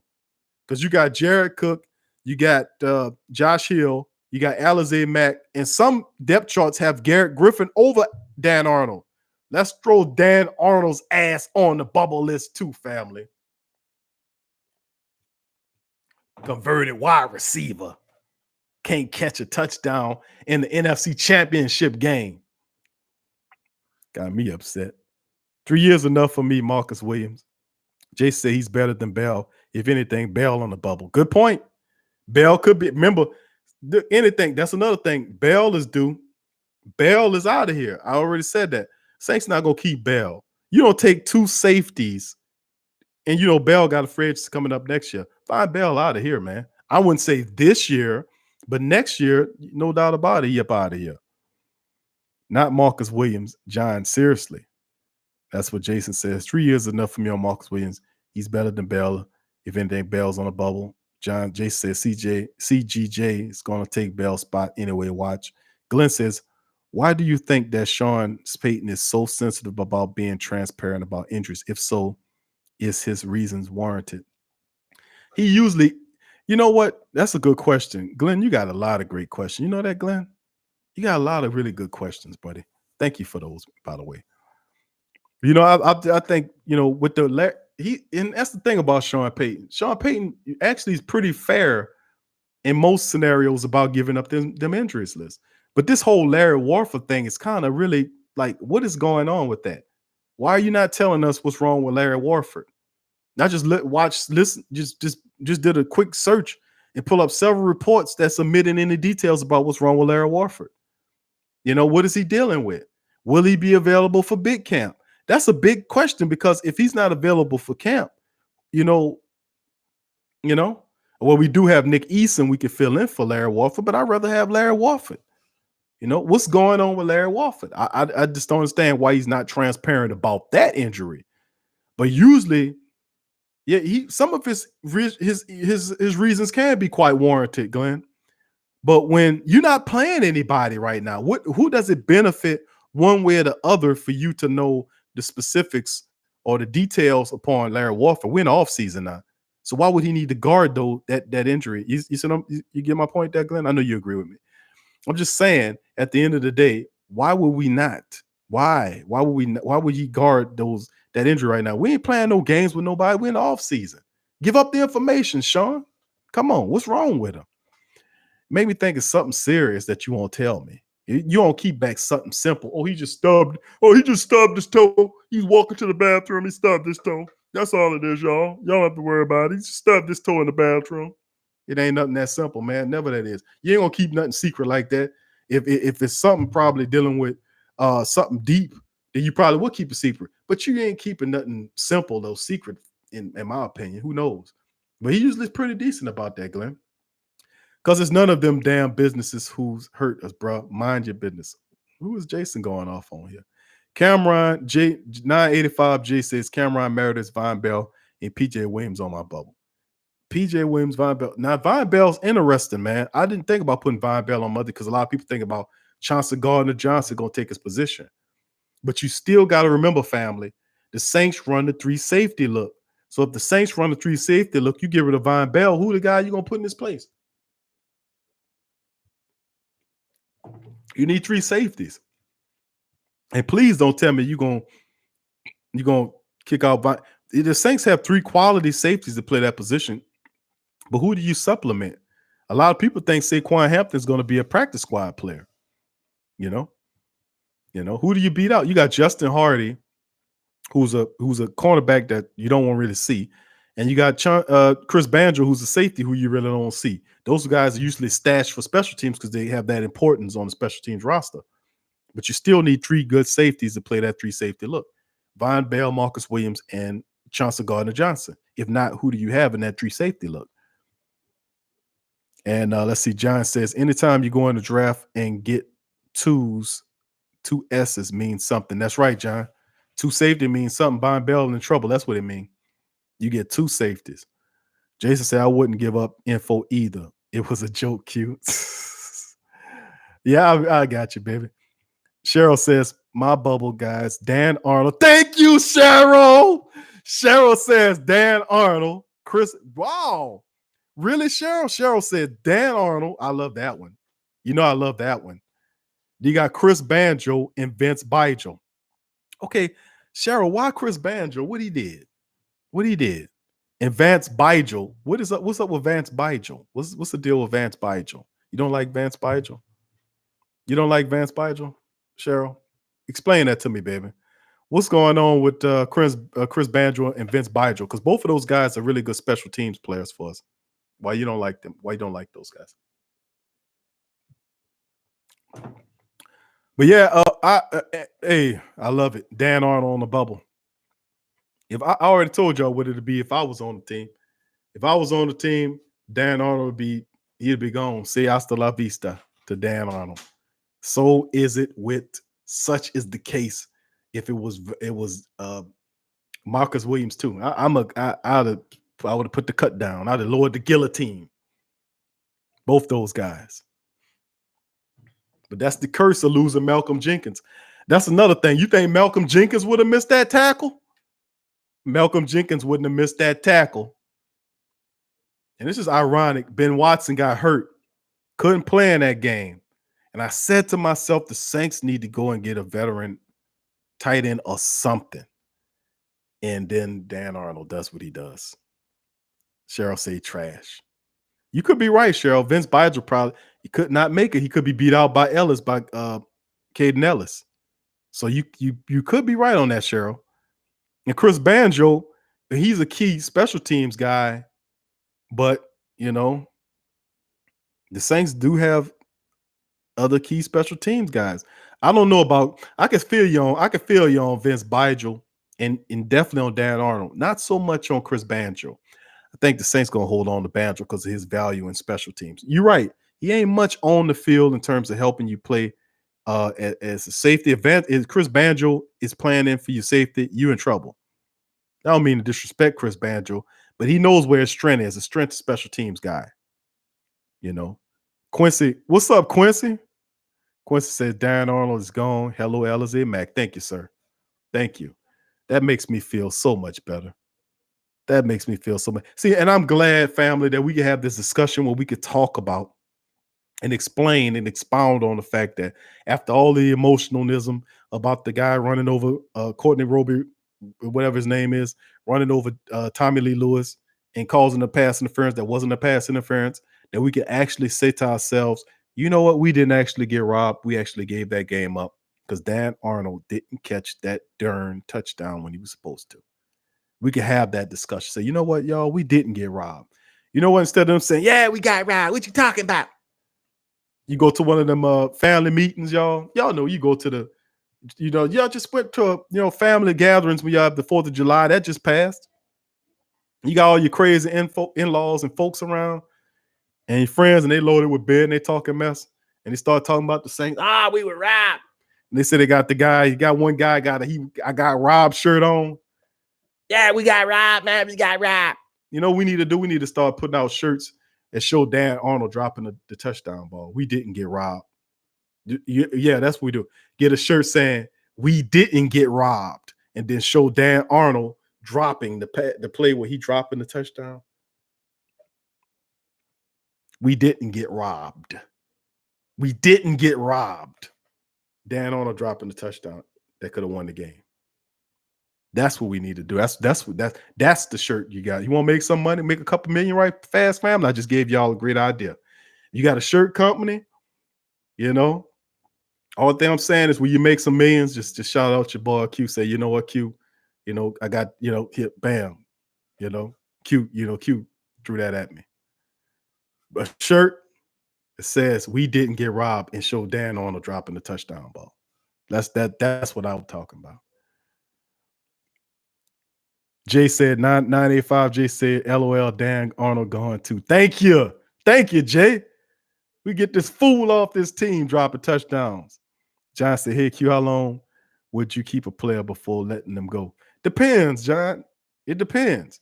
If he's productive and he's doing what he's supposed to do to the team, don't mean he don't have to be perfect. You know what I'm saying? He don't have to be perfect. But the ones that I'm telling you about, they are the ones that just how do you get beyond that? Like the guy whiffs like the Marcus Williams thing. He whiffed, he put his head down and took a stab at him as opposed to wrapping the guy up. He tackled the guy. We play in the NFC Championship game. Bottom line. We play Philly the next week in the championship game, and we beat them. You wrap the guy up. The Dan Arnold thing's another example. He catches the ball, we win. You can't catch the ball in the pressurous situations. I will find somebody that could. I have a low tolerance for that. Not saying that the guy is a bad guy, but that shows me something psychologically as a coach. And I'm not just paying attention to you physically, because psychology plays a lot in this is the intelligence of the player, what they're dealing with, if they could deal with a lot. They got players in this league that were homeless, that came up orphans and came through extreme levels of poverty to become champ. Look at the Jimmy Graham story. Y'all familiar with that? That ain't just anybody. The man came from nothing to make himself into something. You know what I'm saying? When you come all the way down low and then get up to high, that takes something inside of you that went through incredible pressurous situation to form a being so immense and great.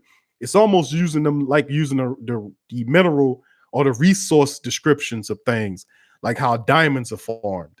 You said that only diamonds are made, like the old science teacher would teach you, that only takes old dirty pieces of coal, and only the diamonds become of the coal when there's immense amounts of pressure placed on the coal, then it breaks and forms a diamond, which is one of the hardest substance known to mankind. That's how they're formed. But you can correlate that with the development of a human psyche.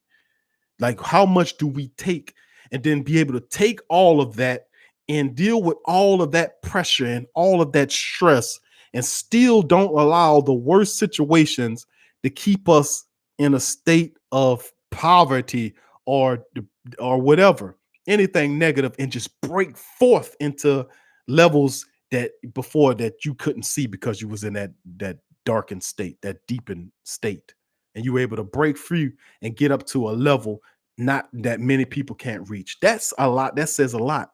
And now we have to pay attention to that, and knowing that this player has a strong, incredible mental resolve to go through that and still make it to this level. I would have to take that in consideration. Like a coach do, you got to look at all those factors. And that's what I was saying about the Marcus Williams thing.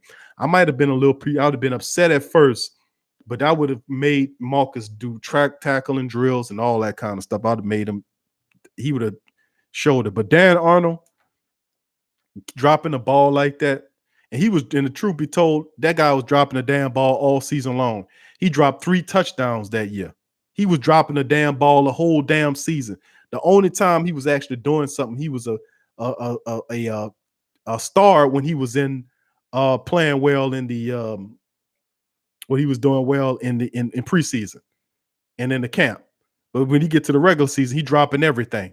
He dropped at least 3 touchdowns during the regular season, including one in the playoffs. That's enough for me. You dropping touchdowns, you don't want to be here. Don't you understand, fool? This is how you make your money, by catching touchdowns. If you don't catch a touchdown, what? No, you got to go, player. Converted tight end. You can't. I mean, that's supposed to be an easy conversion for you, a wide receiver to a tight end. I mean, you might have to do a little bit more blocking, but the catching aspect of it should be natural. You should struggle with the blocking more so, and he struggled his ass off with the blocking. So I was like, nah, Garrett Griffin should be getting those snaps. And remember, Garrett Griffin is that Garrett Griffin caught a touchdown in the NFC Championship game where that other dude dropped one. So you got to show me something, mister. That's my mentality. I hope I asked you the question on that, my friend. Let's say I'm wearing my Roger Goodell clown shirt to the home opener. Yeah, let's all do that. Wear the clown shirt with Goodell on there, y'all. That's a great idea, because that's what he is. Simple, true, and true. What a clown he is. But then again, Glenn, that'll be an insult to all professional clowns everywhere to put that on and go there, that old buffoon.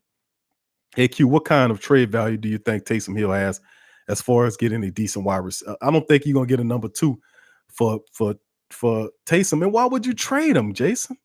Why would you trade Taysom Hill? Why would you trade? That's another weapon we can use in the offense to bewhittle people. I forgot. See, we adding all these guys. We talk about all those guys, but we don't talk about Taysom Hill. And you got to add him to that mixture too. Because Taysom Hill could come in there. He can play a little running back for you if you need him to. He can line up as a wide receiver. He can come in and be a decoy quarterback for you. He can do a lot for you. Taysom Hill is a weapon, and he's a part of that. And you got to add him in there because they have the game plan with Taysom Hill come out there. And remember he had a couple of plays last year. He was just when he's throwing the Alvin Kamara down the seam. He had a few plays where he just about overthrew him, but he had touchdowns. But he had a big arm, and he just about had a few plays where he could make somebody kind of overthrow him. Could have really changed the balance of things. But I would keep Taysom here. I wouldn't trade. And even if you try to trade Taysom, I don't think you would get a number 2 wide receiver for him. I wouldn't trade him anyway. You know what I'm saying? Jason, that's just my thought. Carlito said, I'm saying Nick Perry would be a great pickup for the South. I agree with you, Carlito. Nick Perry would be excellent. We did a podcast and a live stream covering Nick Perry, and that's my coming here. And when I think he'd be excellent coming here, you don't have to teach him how to pass rush. That's what he do. I want somebody that ain't touched on the girls and made them cry. And I want somebody that's going to come in here and and just do what they know they're supposed to do. I don't need to teach you to be a pass rusher. You was doing it for 6 or 7 years with Green Bay. Come on in here and do what you've been doing. That's my mentality. Marcus Williams, 3 years is enough. That's what John said. Daquan said, hey, Q, do you trust Eli Apple to play great this entire season and get a new contract, or will be the Saints release him? That's a great question, Daquan. I would think that I would have to give it to Eli Apple because a lot of people, it's the Andrews Pete effect, I call it, with Eli Apple, but not so much of the moving of the positions. It's the fact that people are not really patient with Eli Apple. People don't realize we picked up Eli Apple basically in half the season, plugged him into a new system and said, go get it. That he was struggling a bit. People say, oh, he garbage. He garbage. I was like, man, come on. Do you not realize the man just got here? He just got here. Imagine what he would look like if he had a full year of submerging in the Saints philosophy and schematics. Imagine how great he would be then. So that's what I'm saying. We got to give these guys time. But I'm saying a full year of immersion inside the Saints defensive back room and learning their schemes should benefit Eli Apple. He's a very smart guy, has good speed, good size. He's a playmaker. Trust me, he'll have a better outing than what he had last year, just kind of piecing it along. It'll be a lot better for him this year. Now, the part about him getting a new contract with the Saints is very doable. He can't break the bank because the Saints have several other really important other free agent signings to sign, but I wouldn't be surprised if a team swooped in and offered Eli Apple more than what the Saints will offer him to sign with them and become their number 1 top guy, or what have you. But if I was him, if I was Eli Apple, he's in the sublime and supreme position to stay right here with New Orleans and play next to Lattimore for the foreseeable future. If I was Eli Apple, I would not chase the money. I would stay where I'm at here in New Orleans secondary next to my buddy Lattimore and play for the duration of my young contract. That's what I would do if I was him. But that's not always the case.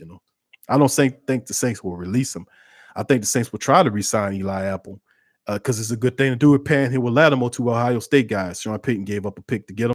I think it'll be good to keep him.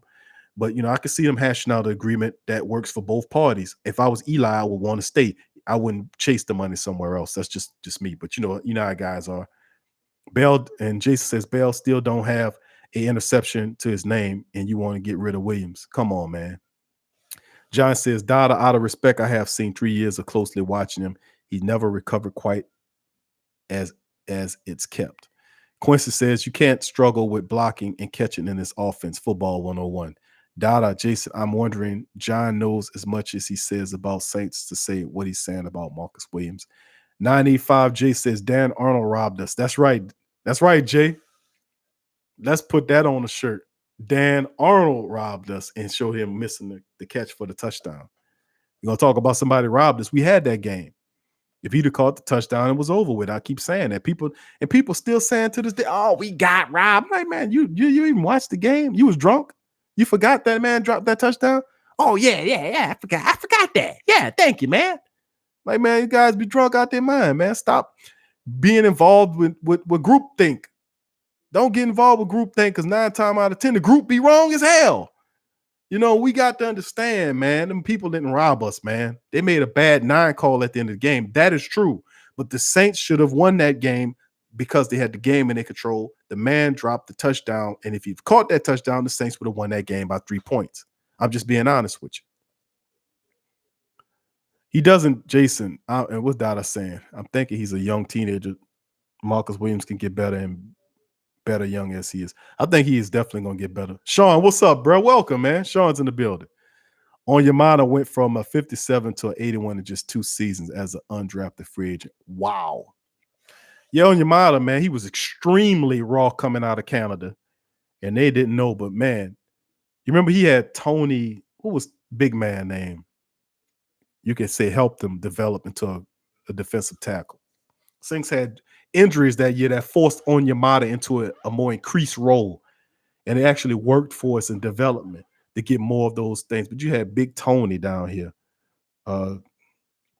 big defensive tackle, used to play with the Baltimore Ravens. Tony, damn, I can't think of Tony's name. Big Tony. Saints picked him up. He came in here and he set as defensive tackle for the Saints. Big old massive defensive tackle. They'll come to me sooner or later. But you can credit him and other defensive tackles too for helping them. Nick Fairley as well, for helping those guys, man. Helping the guy like Onyemata develop so fast and become as brutal as this. Because he had the strength of a bull already. He just didn't have no technique to it. He just would just be a bull rusher, just push your butt out the way and get. And he was a guy the Saints would see and make moves when he was playing, when he come off in reserve capacity, and he'll be matching up with those tired offensive linemen, and they'd be bullying him and pushing him off and forcing him around. One of his key moves when he basically ran over Cameron Newton, gave him a concussion, and then he rolls up off the mat, goes to the sideline, and the team, the people shot him right back out there. And I said, hold on, that guy got a concussion. What happened to the NFL concussion protocol? That's how I said they be full of bunk, man. They be full of junk. Because when Onyemata hit Cam Newton that game against Carolina State, he gave him a concussion. He rolled over. Cam Newton was on his back. He rolled over, had his eyes squinched like that through his helmet, and then went to the sideline, fell out. So the people come out on there. They took him off the field for a little bit, put the backup in there, and then next thing you know, he was coming back out there. I said, hold on, man, hold on, stop the presses. How Cameron Newton coming back on the field, and he just left the field? I could see the man had a concussion. The doctor said, oh, no, he didn't have a concussion. That's a bull crap, man. That's why people don't like the league, because they're full of it. They're full of it. Cam Newton had a concussion, and the team didn't even consider as well. They was trying to win the game against the Saints. They ultimately ended up losing the game. But they put that man's health in jeopardy so they could try to win the game. We knew Cameron married. The way Onyemata hit him, and the way he rolled over, you could see he had a concussion. But, like I say, man, if Teddy Bridgewater tears it up in the preseason, would you trust him to have playing time under center like Taysom Hill did last year, resting Drew on the sideline so he won't wear down? Teddy Bridgewater, he should tear up the preseason, Glenn, to be honest with you. I mean, he ain't doing much of nothing, man. If you look at some of the mini camp games he was having, he didn't look terrific then. Some of his stuff was like 4 out of 7, 5 out of 10. I'm like, what? 4 out of 7, 5 out of 10, 50%. I'm like, no, dude. How are you not? This is a quarterback friendly scheme. Remember Luke McCown drew 450 yards against the Carolina Panthers, and we barely lost that game. Remember that game? Luke McCown drew for 450 yards. He was a career backup. You mean to Teddy Bridgewater can't get his crap together to be able to do some stuff? I mean, come on. This is a quarterback-friendly offense. Teddy Bridgewater shouldn't look that bad in this quarterback-friendly offense. That's what I'm saying. To me, it just don't look right. Number 3 is my favorite number, Hicks in the making. I'm yelling at it. Yeah. Well, family, I'll tell you what. It's been fun, fam. That's been we supposed to do a 2-hour live stream. We ended up doing 3 hours and 13 minutes and counting. But when you're talking Saints, man, I'm telling you, time flies by when you're having fun. Well, before I go, family, I want to ask y'all a favor. If you haven't already hit the thumbs up button, please feel free to hit the thumbs up button. Also, hit the bell for if you want to be notified when we do more shows like this one. And if you're not a subscriber, please hit the subscribe button as well and join the Saints Nation, man. And talk real sports talk with your boy Big Q here on the Sports Coma. As usual, it's always fun, Dada. It's fun, baby. It's Saints TV, and we having a ball here. Sean says Bridgewater isn't the answer, no matter how bad people want him to be. I mean, I'm telling you, a lot of people was turned off about that Carolina performance, and his not just the Carolina performance, but his minicamp performances and his practice performances haven't been inspiring. Hadn't been inspiring at all to me. And I'm really starting to think in my mind, we need to rethink this quarterback thing. This guy is not the Teddy Bridgewater of Minnesota. This is a different Teddy Bridgewater. This is not Minnesota Teddy Bridgewater that we got here. And I hate to tell you, it looked like him, but it is not the same guy. This is not Minnesota Teddy Bridgewater. I'm just being honest with you. Who that? Lance. Lance, what's up, Lance? You in the building, brother. You joining us a little late, my friend, but welcome nonetheless. We just need to draft a QB. Let's dance. Yeah, Demi. Hi. Hey, Demi. Welcome to the show, baby. Welcome. Demi jumping on. But yeah, family, I'm sorry for some of our late family members getting in the building. We've been on for about 3 hours now. And I got a few things to do with the cheering. We got set our traditional Saturday snowball day where we go to the snowball stand and get snowballs and eat them and spend some time at the park. But before I do all that great family stuff, I usually like to sit here and talk to my family about the Saints before I do it. We always have this great. I had a lot of fun. I hope you guys did too. I hope you enjoyed me as much as I enjoyed spending time with you. And remember, like I said, hit the subscribe button, my family. If you have already not done so, hit the notification button so you'll be notified when we do another live stream. And also hit the thumbs up button so we can get more great people like yourself into the conversation of talking about the Saints. And remember, every Saturday at noon, my family, every Saturday at noon, we do the Sports Coma live stream. Now, if you want to listen to the audio platform as well, you can feel free to go to our Spreaker page, which is our audio platform, where we do our audio shows. And let me see if I can put it in the search here for you guys so you can hit the link and go there. There it is. Spreaker.com/the Sports Coma. You can feel free to go there, sign up, and you can be able to listen to all of the old shows that we have, all our audio shows that go back for quite a while. You can listen to it at your own leisure if you're at work or you're just driving from place. We got a lot of driving to do on this weekend, 4th of July weekend, visiting families. You want to keep it with the Saints tune, you can check us out. We also have several other podcasts.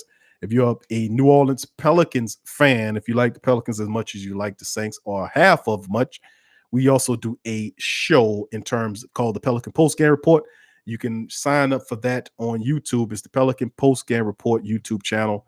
Subscribe and be notified when we do our show. We're doing a live stream, by the way, family. Y'all all invited. All our Pelican fans on the live stream are invited to join us tonight on our Pelican Postgame Report channel. Please subscribe, hit the notification buttons as well for that, and because we'll be doing a live show covering the Pelicans Summer League game, some other information that'll be later on tonight. So if you like the Pelicans, you can feel free to join us later tonight on our other live stream as well. So to all our great people out there, thank you guys for joining us on the Sports Coma live stream, number 6, episode 383.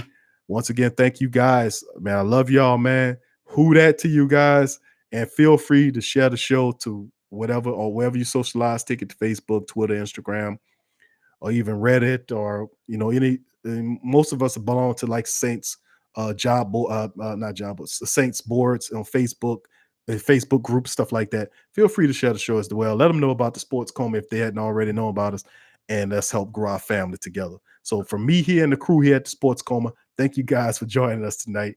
We'll talk to you. We'll talk more Saints talk with you guys later. Peace.